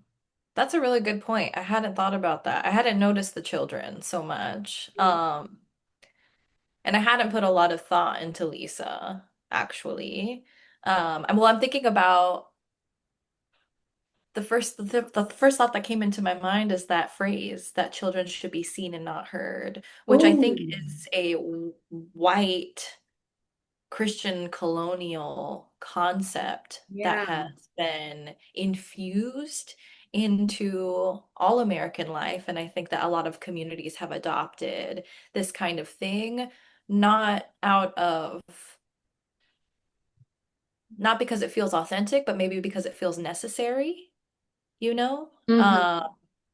Because if you're not putting your child in that position, then the danger is that white people will in a violent Mm. way. Hmm. Hmm. And so I'm thinking about that. Yeah. And even Sammy's transition out of that. Everybody calls him preacher boy, and he's like, no, I'm developing my own identity, my own sound, my own desires. Like the movie is kind of about that journey, but yeah, you bringing up how children should be seen and not heard, even in this photo. Who are these Hmm. kids? Hmm. It's dark, it's blurry. Sammy's dad is behind them, so kind of like I'm like it's a kind of got a puppeteer sort of vibe a little bit. Um, Hmm. but yeah, I didn't think about, children should be seen and not heard as sort of that is how the theme of the children in the story plays out. It's Hmm. interesting at the same time because that desire for protectiveness, so you're going to be seen and not heard so you don't get captured. Um, that desire for protectiveness, one, could hurt them because it's a form of indoctrination. So you can't have an identity if you're seen and not heard. You don't have an identity, and but you're also less likely to end up lynched. You're less likely to end up hurt because you're going to play by these specific rules. And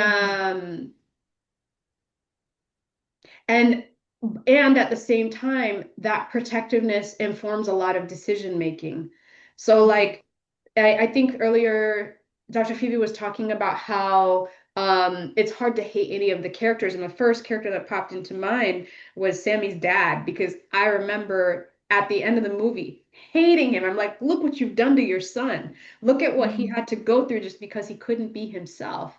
And in this part of the conversation of like children should be seen and not heard, and then I'm kind of finishing the story so they don't get lynched, Mm, informs that sort of distance and emotional manipulation and abuse that he engages in. And that he would say is, I'm looking out for the kids, I'm protecting them. And that, right. Grace would say, I'm looking out for my daughter, I'm trying to protect her. That Annie Uh-huh. would say, I'm looking out for my son, I'm trying to protect him. Mm-hmm. Hold on, I'm sitting with that. Sitting with it. Mm-hmm. Wow. Yeah, and I think when I was trying to contextualize Sammy's dad because I was just like, oh, this is just trauma, you know? Mhm. Like I'm seeing everybody in their stillness and it's just trauma. And how else are you? And to them, I think this is a kind of freedom because I was thinking contextually about when this took place and like where they were born. Mm, And Sammy gets to be a part of a different generation. And the disconnect between the generation that had context for slavery and the generation that does not was very clear, I think, throughout the whole movie that, you know, yeah. and how people were surviving. Um, and Sammy was in a position to be like, I actually want more Mm, because I wasn't born into, yeah, it was almost like his positionality and his youth and like the context of the time allowed him to be like, but I want to play my music. yeah. Yeah. It's important. It's a part of me. It's important to me. And his dad is like in a place where he's like, well, if you can hide your gifts from the world, then there's no gifts to steal. And if you can Mm, hide your light from the world and your life from the world, then there's nothing to take from me. It mm, feels like if there's something about that being a shield, a cloak, and then tying it mhm, to Remick being like when you're playing your music, I saw my ancestors and it did lure him in. mhm. I'm gonna do, in this image here and in that opening scene, there's like flashes of Remick happening. And Hmm. obviously, I think the storytelling there is that for Sammy, it's the same experience with different colors. It's the same experience with different people. Mm. Um, and hold on, where was I? Where was I? I was going somewhere with. I got super excited. I was going somewhere with it. Um, that they both desire his gift the way that they Mm. want to experience it. They don't want him to experience it authentically. His dad Hmm. is like, if you do this authentically, you're practicing demon worship, you're gonna hurt the church, you're gonna break up our family. Like these are the stories that dad is telling himself. Remick is like, well, if you do it away from me, then I can't access my ancestors. They both want the exact same thing in completely Uh-huh. different ways. And that while you were talking, that's what stood out to me is that I want your stories and I want your songs was also something that his dad was engaging in as well. Maybe not Mhm. his stories, but he wanted his songs. He wanted his gift. But Right. he very specifically was like, you need to use your gift here. Uh-huh. Uh-huh. Yeah, I'm thinking about how there's something like a thread in my brain about accessing your longings through other people, especially I'm thinking about how parents do that often. But from Mm, a somatic perspective, there's always this talk about like how do you or yeah, somatic work is about expanding your aliveness and then also being able to access your deepest longings. And hmm then there's these conversations about how it's very vulnerable to long because you're up against the reality that you may never get that. Like hmm maybe, like mm, maybe that, like what is it to long for something that you cannot have? mm, And how does that shape the way that you are moving in your own life, what you're denying yourself, but then also what you feel like you can deny to others mm. because of that? Yeah. And obviously his dad and Remick are coming from two different places, but I'm seeing the parallel there also. hmm Um, yeah. Yeah. I think there's Yeah, a lot yeah. more here that in the conversation I'm picking up on, but when I was watching it, I wasn't looking at it and being like, same thing. I was like, oh, that's a great stylistic choice, with cinematography to be like, he's being embraced by his dad and he's being embraced by Remick, and then it means something later, but Uh-huh. but not in the context of the conversation that they both want the exact same thing, and it would require Sammy to reject himself in order to be part of the congregations that they're offering. Yeah. Oof. Yeah, the vampires had their own congregation. It's true. Yeah, I mean, Wow. that scene where where Remick approaches the group and with their former congregation. The juke joint in and of itself is also a form of a congregation. And this is Oh, systemically, that's how yeah. I'm viewing it. I'm like, it is the one place in the movie where everybody kind of, lifts the veil, sheds their skin, and that I'm gonna be who I am in this space, regardless of how it looks to myself or to other people. Like you really feel at home there. Everything is like orange and red and warm, and yeah, there's a lot of violence happening. There's alcohol, there's sinning. But um when Remick starts like converting people and bringing them over, and there's that scene where you've got him in the dark with some of the family members, some of the members of the congregation now in his, and then you have, Annie, Sammy, Smoke, Delta Slim kind of like looking at each other. I was like, it is almost kind of like a mirror image in a way, where it's Mm, like not that it's like literally mirror, but you've got these two opposing congregations that are on the outside of the norms completely. They're outside of the hmm church. They're outside of, well, they're not outside of white supremacy. They're both kind of informed by it. hmm But they're looking at each other, and you've got Remick with the dark blue, and everybody's got glowing eyes, but they're telling you how beautiful it is to be there. And hmm I sat with that, and I'm like, I don't know if it's beautiful because it requires you to kill people, but hmm it must feel liberating in its own way to to feel like you have autonomy, to have that illusion of autonomy must feel pretty good compared to sitting in the church wearing the same clothes, singing the same songs. Right, right. Yeah. Well, it's interesting because I'm just like, it feels like all of them were their own illusion of control, an illusion of autonomy, and illusion of freedom. I think that if Hmm. you would have asked the dad if he felt free, he would say, "Yeah, Yeah. I'm here living my purpose." Hmm. Hmm. Um, and I'm creating safety and structure and, you know, like Yeah. I think that he would say yes, even though when I think a lot of people watch that, it just feels like a cage. Hmm. And then, yeah, the juke joint also, but it was only within the confines of those walls. I think there was an interesting thing happening with like when you literally exit, you are in danger. Yeah. It was like just a pocket of safety and freedom that they cultivate each other in that moment. And then Hmm. I was thinking about, okay, well, now I'm going on a lot of different.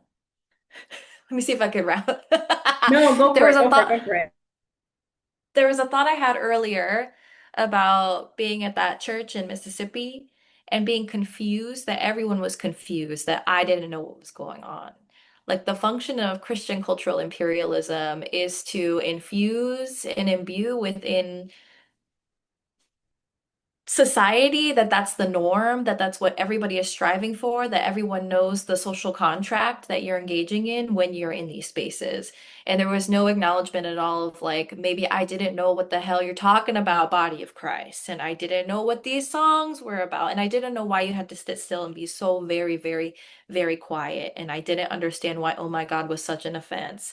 And there was just a lot of scolding, like or as if she's just she knows better and she's just like being disruptive.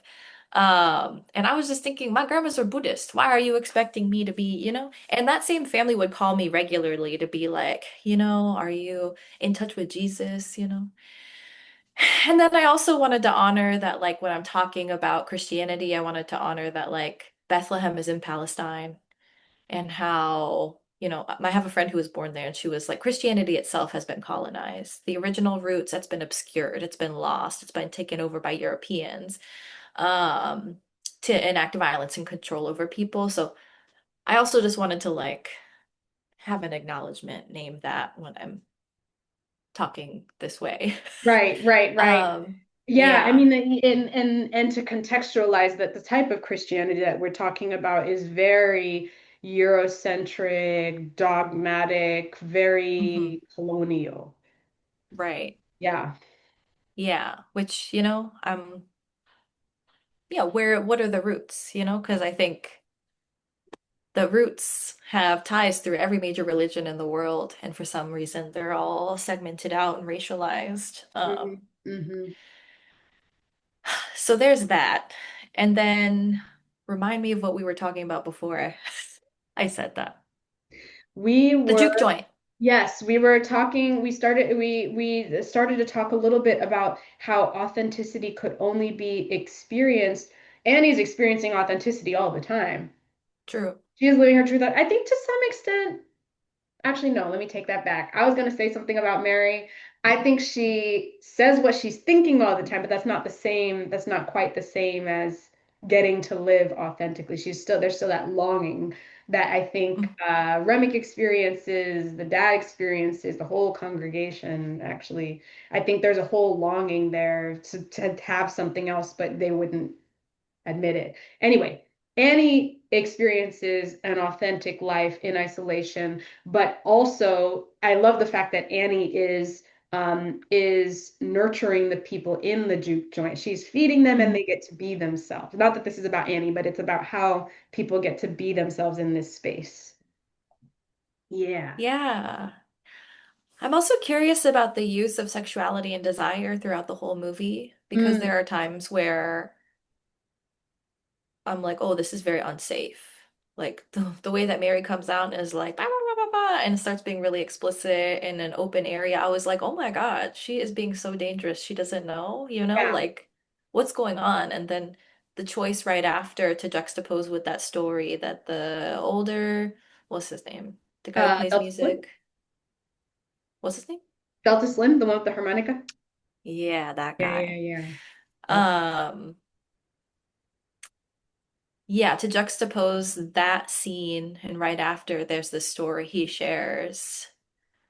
Um, it's like a lynching story he shares, but also had to do with allegations of rape. Right. Um, Right, right, right.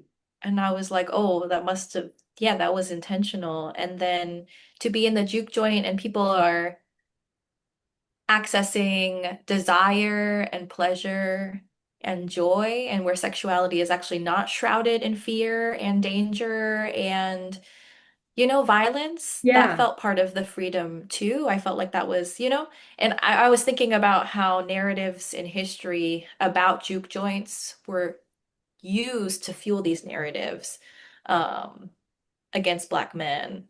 And I'm just like, oh, what was happening? Mm. Maybe what was happening in there was probably just that people were accessing pleasure and be able to access their desires and their joy and their freedom in a different way, and that was threatening to the white populace. Yeah. And I It, was, yeah, curious about your thoughts on that. everyone behaves in a very uninhibited way once they're within the confines of the juke joint. The thought that I had earlier in the conversation when Devon and Dr. Phoebe were still kind of in the conversation was Yeah. how all of the structures featured in the film are a lie. And we learn about and we have our own ideas about what the structures actually represent to the characters throughout the film, but one of the thoughts that I had was just how uninhibited everybody was, and how you mentioned people are able to safely practice sexuality within the confines of the juke joint. The part that makes me sad is well, that's the only night that they have it. Mm. And the part that makes me happy is also that's a time in their lives where like I think about when I watch the juke joint scene, all of the scenes where people are just being themselves, playing poker, drinking, eating, dancing. I think about the question. I saw the question the other day. um what kind of life would you live if capitalism did not exist? And people give all kinds of answers, but the juke joint feels very much like, oh, a space where people could be themselves. They're not working, they're playing, they're enjoying each other, they're being intimate with one another. And yeah, there was some fighting and whatever, but it was so extremely uninhibited. Mm-hmm. And some scenes were like, ooh, that's intense, and other scenes were like, wow.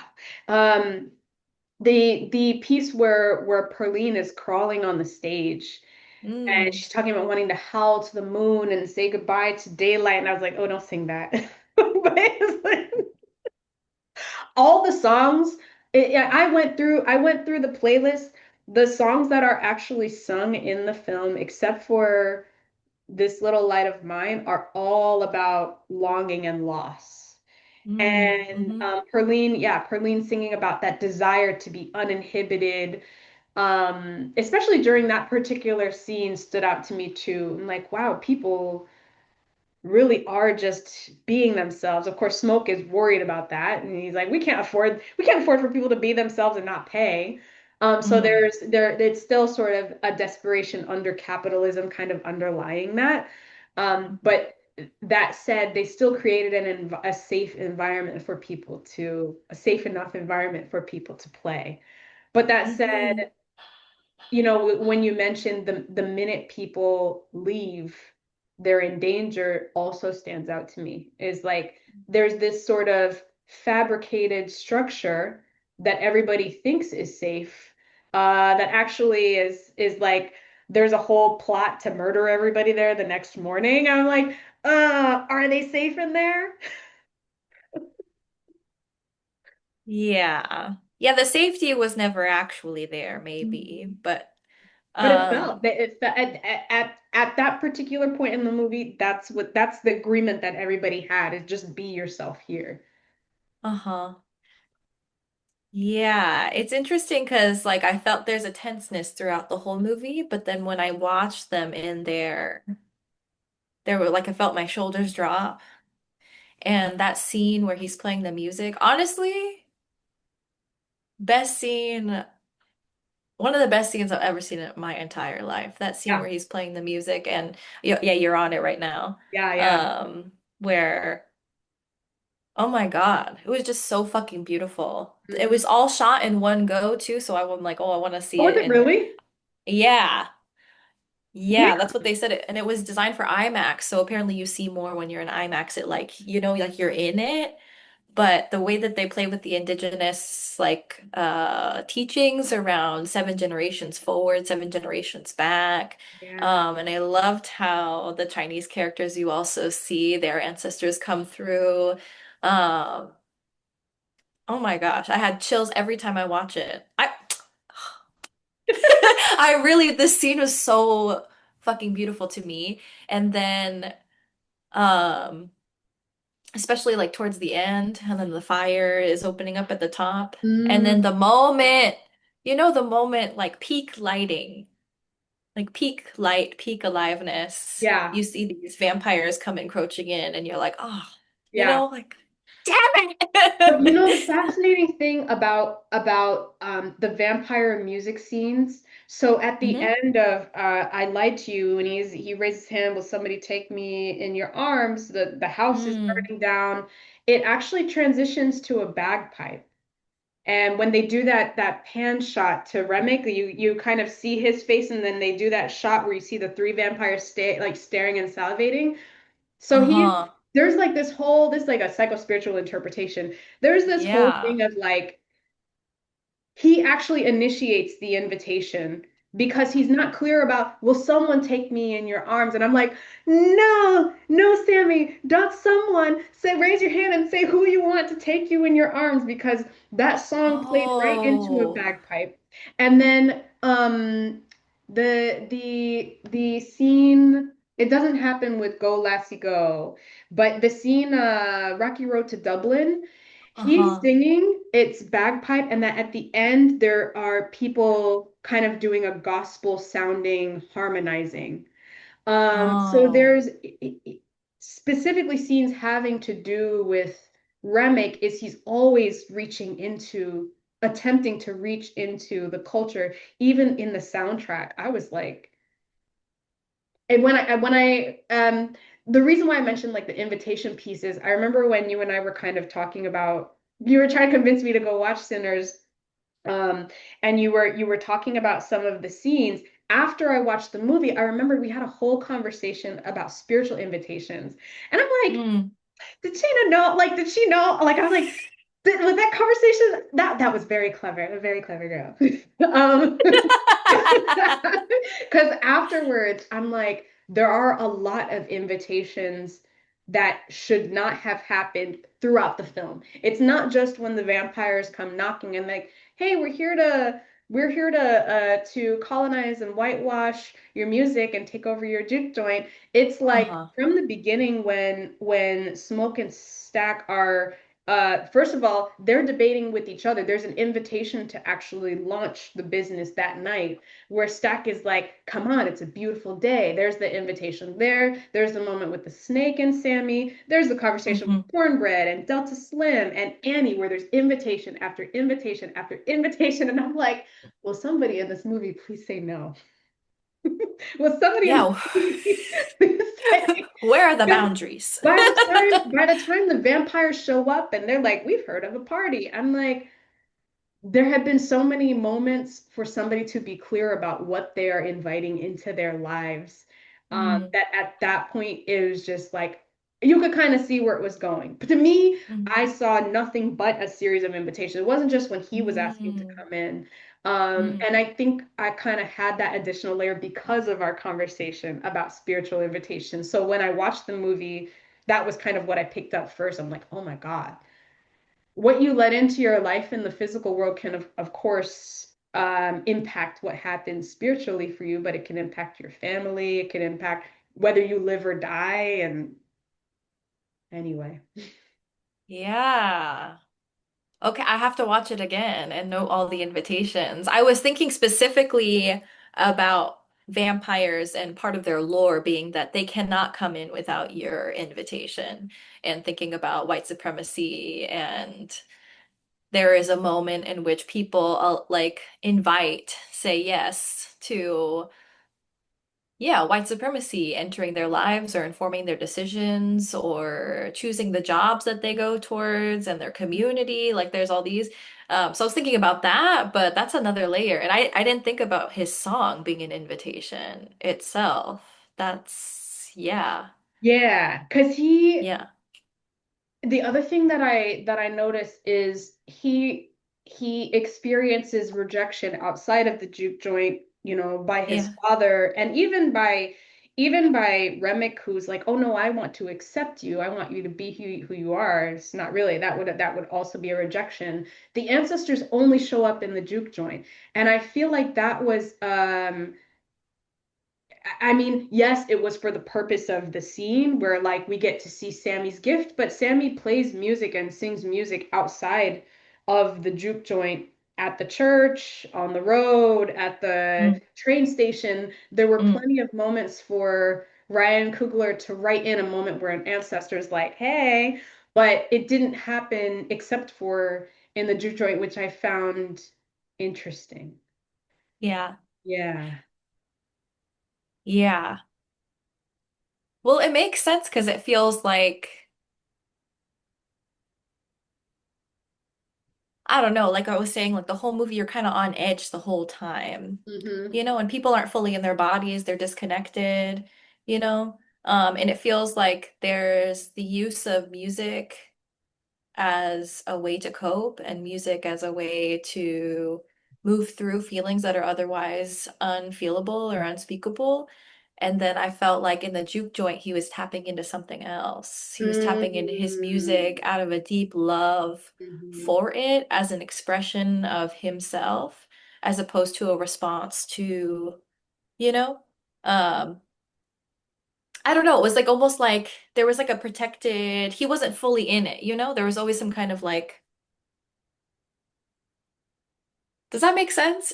It felt like he was fully embodied in the juke joint. It felt like he was Yeah, able to tap into something else because and then everyone else had permission to do so too. yeah, yeah. Um, And that he was that was actually an invitation in and of itself for people to like, you're safe here because I feel safe here. And if I mhm, can feel safe in this space, anyone can.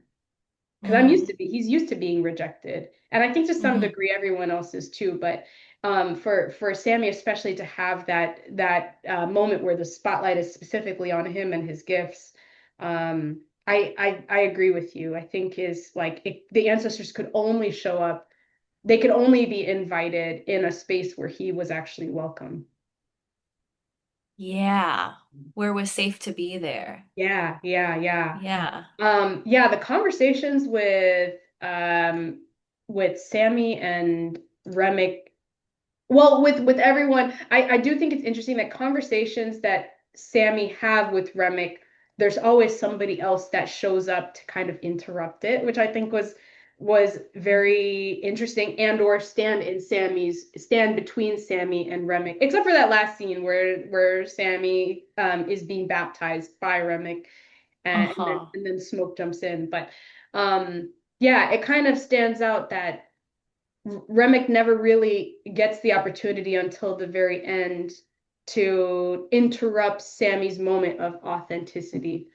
Um, Mm. yeah, there's something that stands out about that to me with their conversations is like they never really fully have conversations until Sammy almost sacrifices himself to save the rest of the people in there. But yeah, until they're in the lake right before Remick is returned, which I have Hmm. questions about because Annie was saying that that now I'm going to like film interpretation, but like Annie was saying that she felt like her soul wouldn't be able to reach the ancestors if she turned into a vampire. But when the vampires are burned the next morning and Remix, he goes up in fire and smoke, I'm like, do they get returned or do they just stop existing? I had a big Existing. question mark about that, if whether Annie's um like that question to me like felt very unanswered. It's like, okay, they're liberated from their bodies and their soul was trapped in there.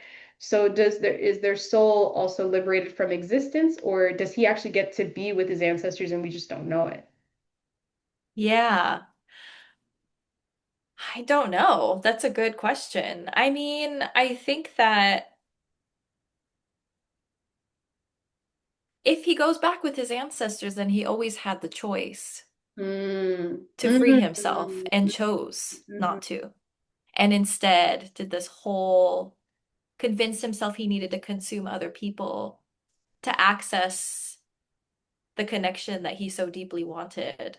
But it would be Right. interesting if all he needed to do was Was die, Yeah, sacrifice himself. was sacrifice himself, Yeah, like he'd so rather many other people did. Right, right. He would rather live 1,000 years with that unanswered question. Be like, in my existence, at like presently, I can't access my ancestors, but um, he hadn't thought that there would be any other way, or he wasn't willing to, which I think there are a lot of people I'm thinking of like spiritual atheist religion who they have that unanswered question. That's like Hmm. I have to believe while I'm alive. I have to believe something while I'm alive. So death means something too, because I don't know. Hmm. That's I'm jumping around there, but yeah, I do wonder if they were able to reunite or if Annie's interpretation is the rule in the story. But I thought, because like for me, I know that is the as far as like the laws of motion and everything, the fire was gonna go up in the air. But I was like, well, why up instead of down? If we're talking about fantasy and this character who is like a living demon, why wouldn't the fire swirl down and get swallowed up by the water? Why would it go up? Does Mm. that mean that his spirit is released? Or does that mean anything? I don't know. I don't think it means anything. And I think that's just how they decided to shoot the scene. But I mean, I've been told that there's no accidents in film, that mm, everything is done with purpose. Like everything is a stylistic choice, the colors, the everything. Yeah. So it is an interesting parallel between the scene where all the ancestors are being called in, and then there's the fire coming out Yeah. of the top, and he ends up dying, and the fires, Going up. Mm-hmm. Um, but I'm thinking about like white supremacy culture, that document by Tema Okan. Um, there's one about there's only one right way. There's like a section all about how white supremacy culture tells us that there's only one right way to Yeah. do things. And Yeah. so, um,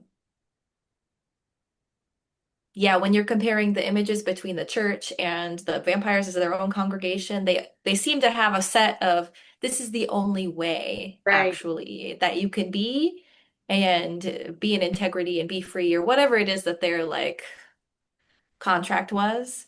Um, it's a half-baked thought, but I'm curious about, it didn't even occur to him that maybe he could die. Right. Like be in the light and let Yeah. it Did take they him. believe that they could die? I don't know, because Annie knew that they could, but I don't know if they knew that they could. So I wonder if that's why he didn't even explore the possibility of contacting his ancestors through death, because he didn't seem afraid of anything. Right. Well, maybe the uncertainty was too much, Yeah. also. But at the beginning, when he is running away from the native folks, which that I really loved that Mm. scene with the Hmm. native Hmm. folks. They were like, you know what? I told you once. We're leaving now. I think I mentioned in a previous conversation, I kept waiting for them to show back up, and I'm like, oh, they're not coming back. No. You get one chance to get it right with them, and then it's like, okay, good luck, and I wish you well, and God be with you and all that. Yeah, but he's burning because the sun. Yeah, yeah, yeah. You know And what? You're right. That's a good thing to point out. He's very aware. I think he is very aware that he could die. But yeah, I mean, I guess, as we're kind of talking through it, he probably doesn't get back in contact with his ancestors. But you know what I wonder? You know what I wonder? Because I feel like, again, this is psychospiritual interpretation. The realms are always kind of like interacting with each other. Like Annie, and I think also the Choctaw people kind of represent like this sort of knowing. Like there's always contact with the ancestors. You never Mm, see Annie's ancestors, but they are present. They are clearly around her all of the time. So there's this right. part of me that's looking at Remick being like, I can't access my ancestors. And I'm just like, is this just something that you believe because you try and contact them and you don't hear anything? Or are they actually there all of the time and you can't get in touch with them because of what you have decided to align yourself with and become? Yeah. Well, it's hard because I imagine that his soul was not taken by choice? Yeah. I imagine that, wow, this is a scary little All clip right, of him. I can change it. I can change it. I can change it. That scene freaked me out Um, the first time. wow. Um, Do we want to go back to good looking Remick? We can go back to good looking Remick. I mean, I mean, that was just whatever. He's always looking a little rough. Yeah, yeah. Um, yeah. I'm What sorry. was I gonna say? I'm not I even sure. I feel like there's a whole dissertation someone could write about Remick and the choice of him being Irish and how the Irish were colonized by the Brits and how when he is baptizing Sammy at the end, he's like, I hated this. Like I right, hate them. But right. also this gives me some comfort and like is baptizing him and drowning him. Yeah, Um, it was also striking to me kind of jumping that his dad was like, that's the devil music and like put down that guitar. But the guitar, while it was the thing that brought attention to him, it was also the thing that saved him. yeah.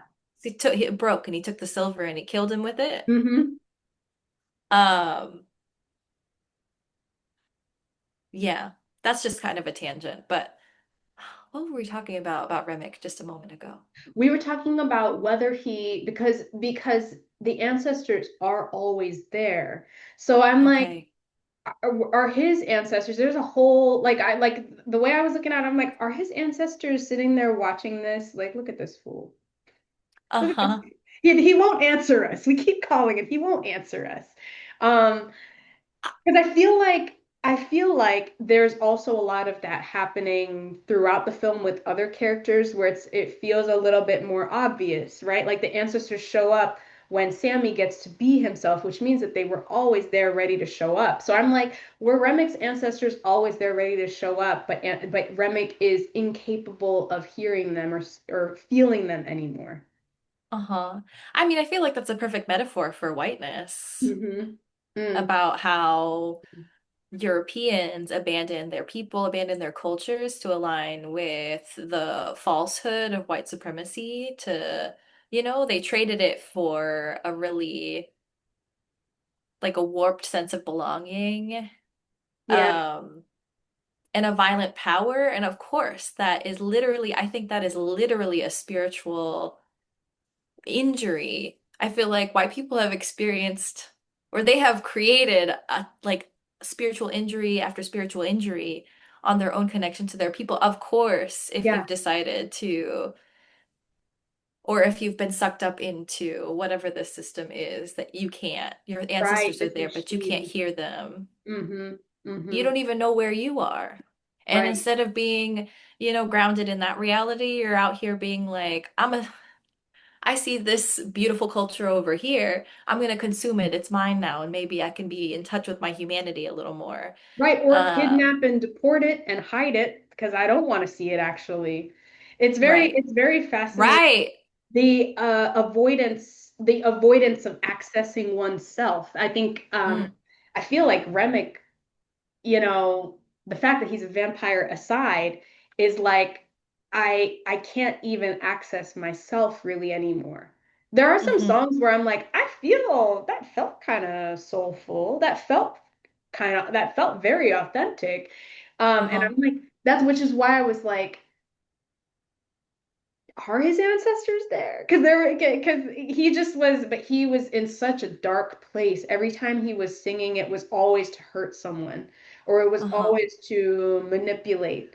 It was never from an authentic, I am getting in touch with my and enjoying and appreciating and savoring my own culture. It was never even Go Lassie Go. I looked up. I was curious. I was like, oh, it's a cute romantic. It's not. It's a song about English colonizers, and I was just like, damn, he can't even sing his Yeah. beautiful songs. No. Well, it's interesting because he was like, as he was consuming the folks who were in the juke joint, the more he could access parts of him that maybe were cut off, and there was something insatiable, I think, about that for him. Mm-hmm. Because the songs shifted. The first song that they sang together, I looked it up, and apparently it was a country song written by a black woman, actually. Yes. And he was right, and he was like, they were singing it to lure people out. And as time goes on, the songs become more rooted and more rooted in Mm. his tradition. I think it has some kind of tie between like the more I'm consuming of these people who actually do have connection to ancestry, the more I can Access my access own. mine. Wow, I never made that connection. And in fact, he goes from code switching to just full on I'm Irish by the end of the film. So I think you Uh-huh. mentioned in that introduction, I thought there were two, just like, there's smoke and there's stack. I'm like, oh, maybe this guy is playing like a white Southerner and an Irish person. So I kept expecting, I was like, oh, there's two vampires. Because in Mm, that scene with the Choctaw people, he completely code switches. I'm like, oh, he's a hmm KKK member who's escaping. He's being pursued by indigenous people, and we're gonna hear about his story later. So I kept Uh-huh. like kind of right up until Rocky Road to Dublin. I was like, oh, there's more of him. Like there's more guys that like look like him. Um, but it was just Remick code switching. And yeah, as he consumes more people, he sort of also from the outside of Juke Joint becomes more authentic in a kind of Hmm. terrifying way. But it's still way more authentic than the way he presents himself when we're first introduced to him. Hmm. I hadn't even made that Absolutely. connection that he's like, I can sing my songs with them, more of them. I can sing my music. I can Uh-huh. maybe if I keep eating them. Mm, Yeah, he's going about it in a weird way. yeah. But I also, it's interesting because I think, like, there is history of Irish and Black solidarity, and all across the globe, there are stories.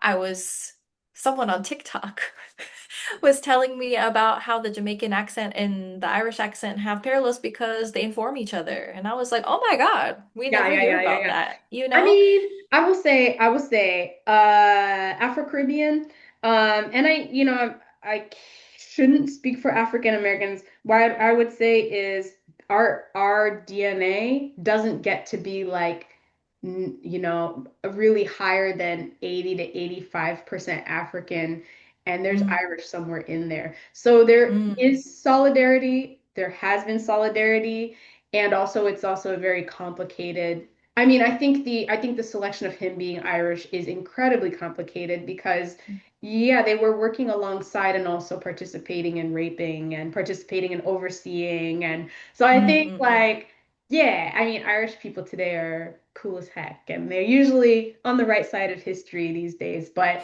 um having been, two groups of people that were victimized also perpetuated a lot of harms, even displayed in the film. It's like mhm, we mhm. carry some of their DNA not by choice. Right. Yeah. I mean, vampirism as an allegory for rape, I think is really, Mm, I mean, I think we see that a lot in film, and I think that that's present here. yeah. Yeah. Yeah. I mean, yeah, the way he approaches Grace and the fact that they take Mary first and Uh-huh. how Annie is like, I'd rather not. Oh man, actually, the scene where Annie is looking up at Stack and she said, not you, broke my heart. That like I actually didn't cry during the I lied to you scene, but I started crying when Stack bit her. Because as you said, there is this allegory of assault through vampirism. And Mm, that scene broke my heart. I was like, oh gosh, one of her last memories before she crosses over is someone that she loves betraying her in one of the most horrible ways possible. mhm, And as you mhm, said, there is a sexual, I mean, yeah, there's a whole thing there. Wow, wow. Yeah, that stood out to me a lot. mm, Yeah, there's this, mm, there is this piece of like, if you let go of the idea of maintaining or perpetuating this system by creating your own, like you've got like a nice closed congregation, but it's still systemic racism, white trauma, black trauma. It's like it's if you let go of that, maybe you could access your ancestors. Like maybe if you stopped dreaming of perpetuating the system, you could find out what it is like to be yourself. mhm. Mm. Yeah. And then I'm also thinking about after that, Mary kind of lets out this scream when she sees that Annie Yeah, was, well, she asked to be, she said, you promised me, right? So that she would be released to go back to her ancestors. yeah, yeah, And yeah. so I was kind of like, oh, there's a part of them that stays with them in there then that, Yeah. you know, like all of them have a little bit of agency. The vampires are not just going off on like they're like uncontrollable. There's still a part of them that's still very much in there, even if they're not in the driver's seat. And I was like, oh, she was hoping that Annie would stay with her so that Yeah. they could be together forever, you know? Yeah, so that she can finally have a family that embraces and accepts her either within the walls of the juke joint or outside of the walls, because outside of the walls, Mary is scary. Mary is like Right. she's like she is the presentation. She's the physical embodiment of all of the things that Black people of the time are terrified of. And which Mm. is like for Stack to fall in love with her, um, her family must have been, I mean, based on the stories that they're telling throughout the film about her family must have been quite amazing to be able to have two people at the time who should be afraid of each other fall in love so deeply. Mm-hmm. Um, yeah. Yeah, Mary's character, you were talking about longing. It's like, yeah, they say we're family, but they really only act like family within the juke joint. You don't really see it. You don't see anybody treating her like family outside of the juke joint. And I do feel that desperation when she's finally turned, she's like, now's my chance. Like Remick Mm-hmm. wanted it, but Mary also wanted it independently of mind control. Mm-hmm. I feel. Mm-hmm. I don't think there was mind control there, especially when she's crying and she's like, "No, not Annie. Mm-hmm. Now Mm-hmm. I'll never Mm-hmm. have my family."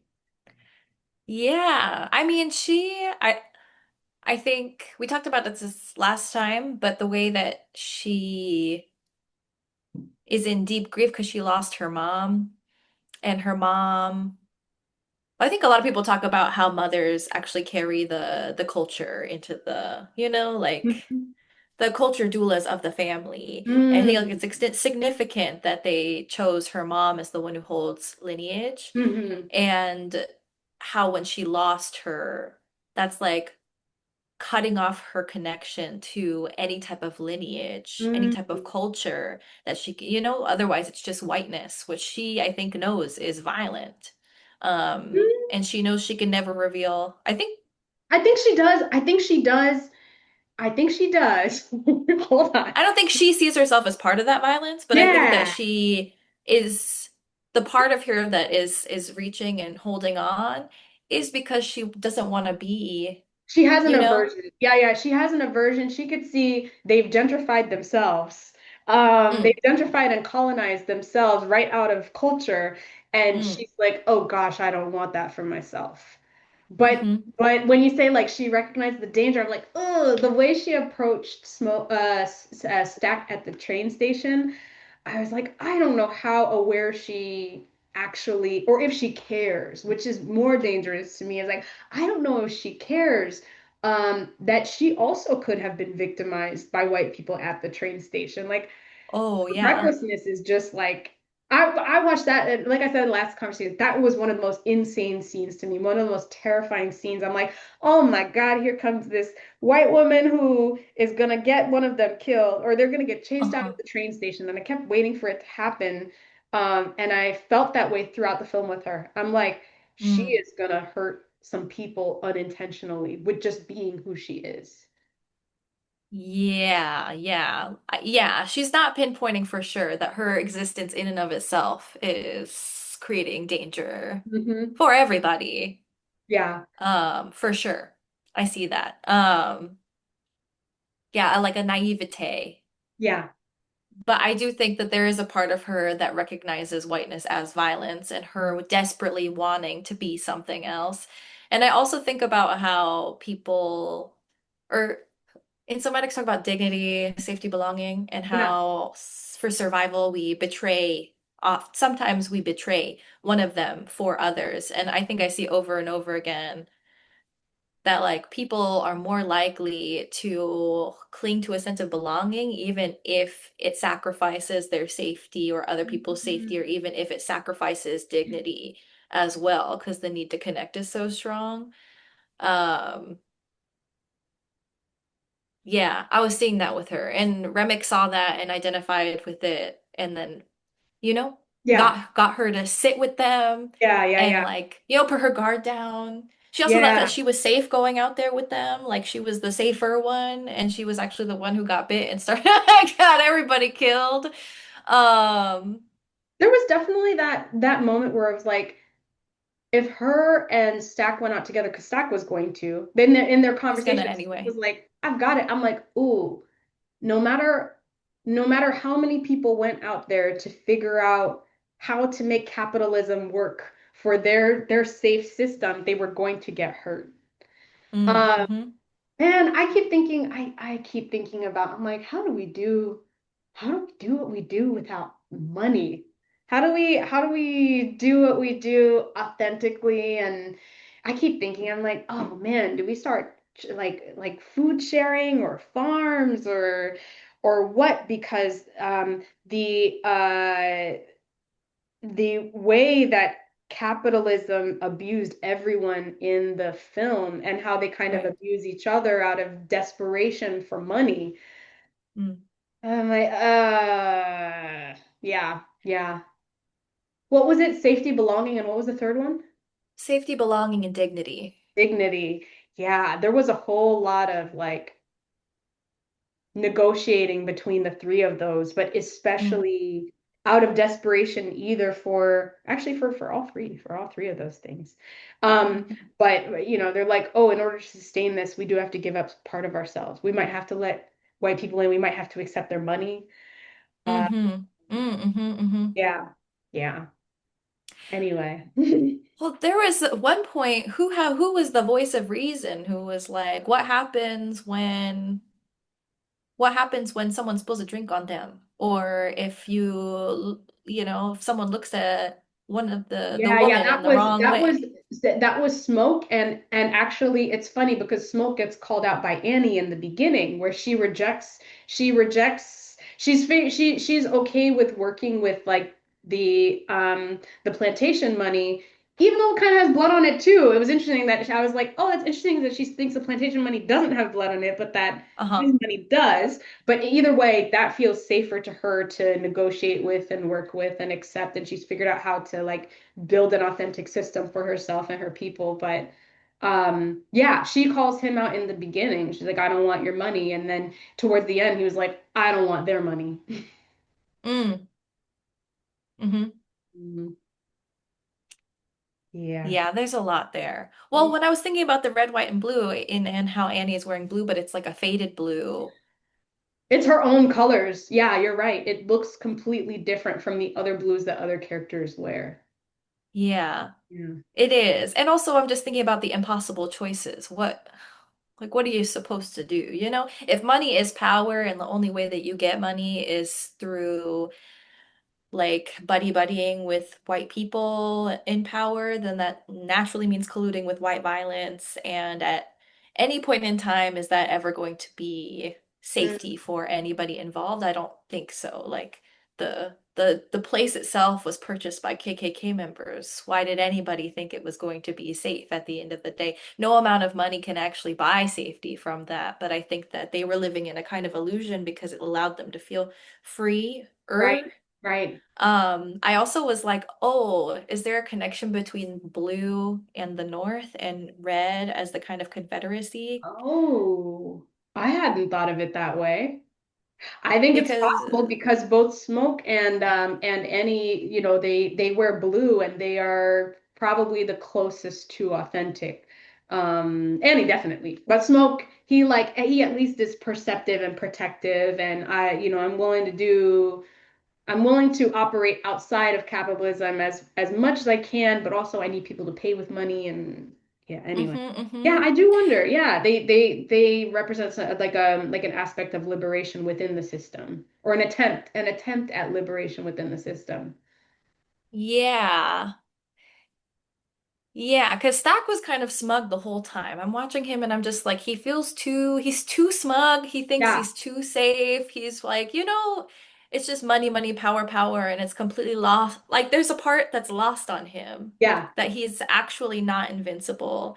And it's interesting to me that he was like, I sent you off to go marry this white man so that you would be safe.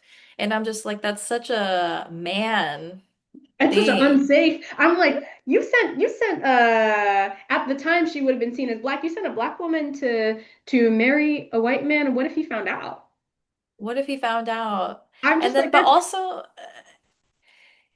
at no point in time does he say, actually, you're making me unsafe, and that's why I'm sending you away. Like, right. You're putting the business at risk. You're putting my safety at risk. Yeah, I think him and I will say what I will say is that whether there was marriage or adultery or whatever, the characters that are paired with each other and interact Mm, with each other romantically are very well matched. I was like, hmm yeah, Bo and Grace makes sense. Annie and Smoke makes sense. Mary mm. and Stack makes sense. Like I was like Perline and Sammy. Yeah, I just did the Perline is the most uninhibited and Sammy desires a life that's authentic. And yeah, Uh-huh. yeah, yeah. Yeah, she's breaking rules. She's like, I'm married, but whatever. Yeah. I'm just like, okay, okay. She's just here to live. I see. Uh-huh. Yeah, yeah, yeah. Marriage is a formality. I see. Yeah. Oh man, I Um, had so many questions about. I mean, not there's just there are some things that I know, but like at least for the characters, I had questions about some of the family agreements and marriage agreements, and spoken or unspoken. Because I'm like, these women are just walking around going to party at night. Like, how do they do that in mm, 1932? Like, how do they even walk there by yourself?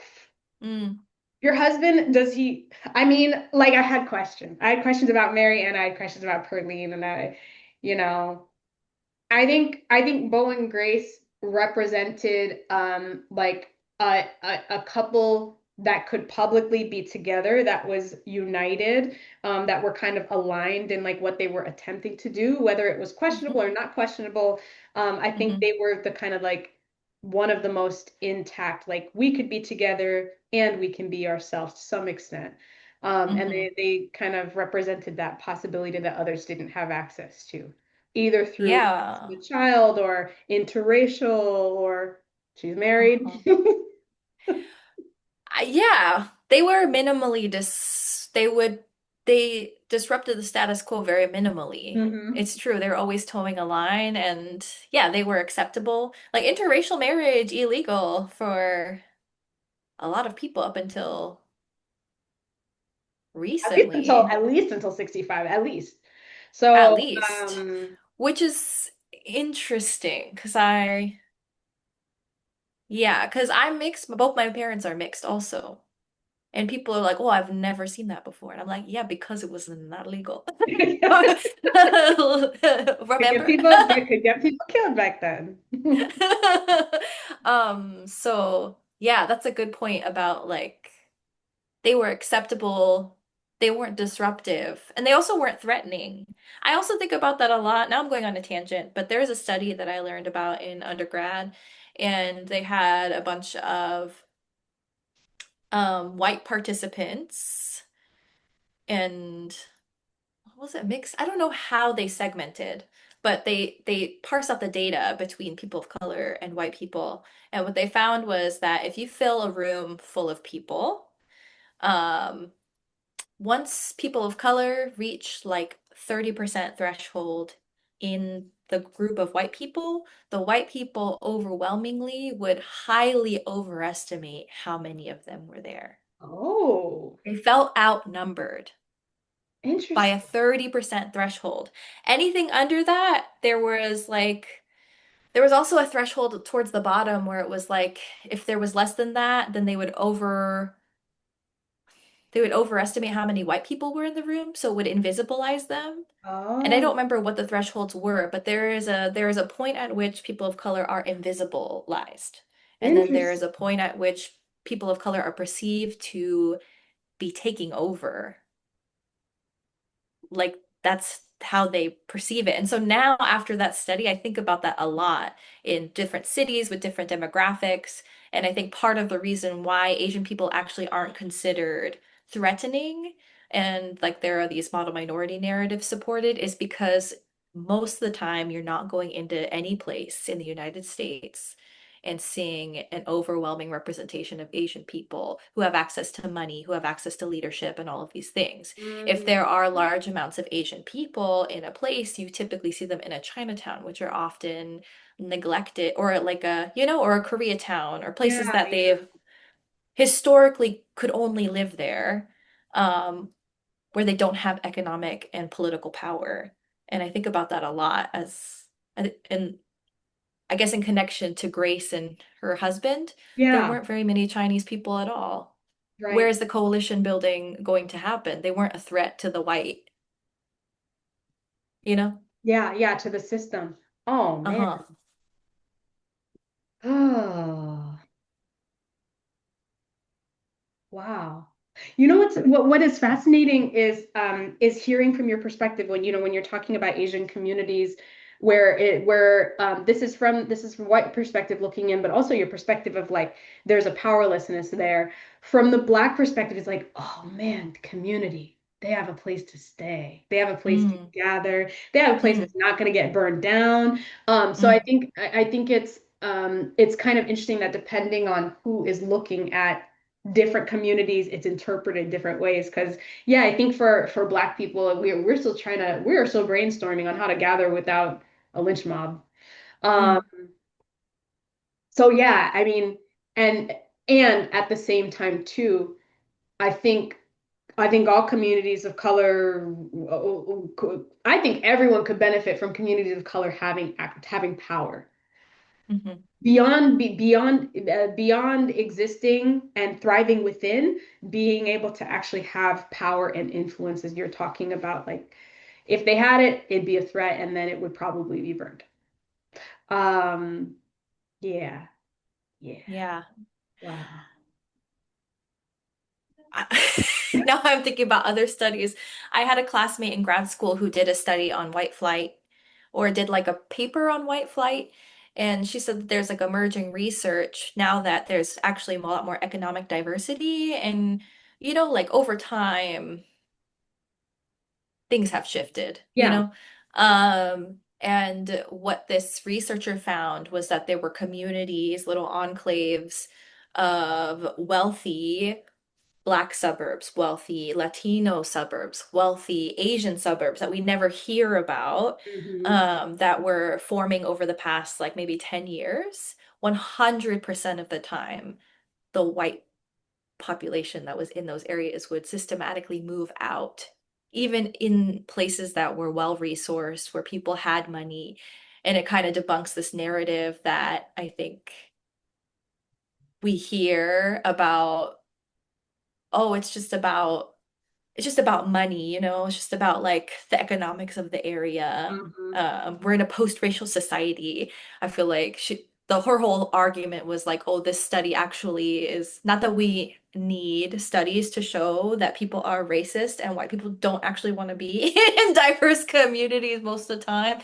That when any non-white group comes in and is in a place, regardless of whether or not they're making money, they Interesting. leave. Ooh. Is threatening to them. They're like, can't be here. And Yeah. it debunks the narrative around like public safety and all of these things. Yeah, Um, yeah. That kind of makes me think of Bellevue.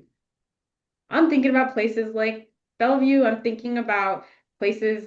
Yeah, yeah. Sorry, I am just thinking about like places that where there's the growing population, for example, of Asian communities.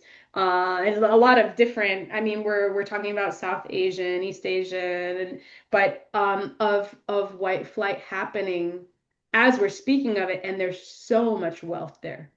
It's one of the richest cities in America, and white flight is still happening. mhm, Fascinating. mhm. Oh, that's fascinating. Yeah.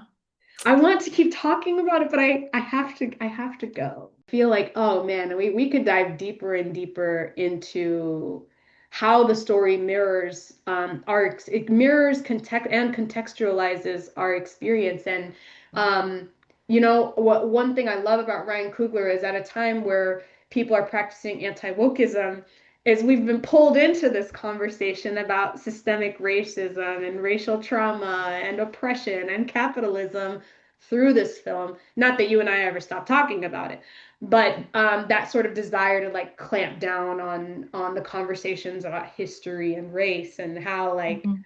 the lid is completely blown off and there's so many conversations happening. I think maybe I didn't mention that there's this one video of this white kid who was excited about sinners and he's like, let me tell you about the triangle of systemic racism. And I was like, fascinating. Oh, yeah, racial triangulation. He kind of talked about it, it's systemic racism, but he did it in like a triangle, how there's like little triangles, and the little triangles are different the different types of systems within systemic racism. So there's yeah, Oh. there's like, there's the three branches of government, but then there's like local and state authority, and then there's what's happening in the church, and then there's what's happening within families. And he was excited because he had just learned about it. And he's like, I need to tell you guys about this. They're gonna call it woke. And I'm like, and it is, and that's a good thing. Like, Wow. congratulations.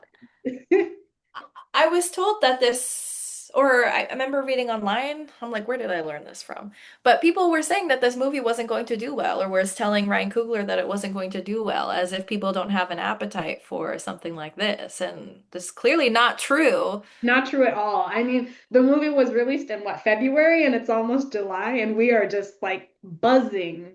Um, yeah, yeah. I hope more conversations happen, and um yeah, I hope more movies that are able to tie in. It doesn't necessarily have to be a horror. It could be a romance story. It could be an adventure, but are able to like have people observe and be like, "Oh, this is also life. And this is Mhm. also our experiences, and let's talk about it. Let's process it. Let's be Hopefully people are saying is let's be better.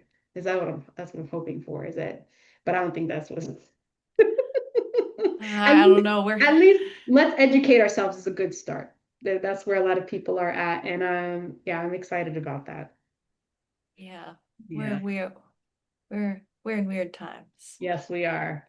Um, but thank you. I've been wanting to have this conversation with you for months, and so I'm glad that we were able to have the conversation with Devon and with Dr. Phoebe, but also that you and I were able to have the conversation too.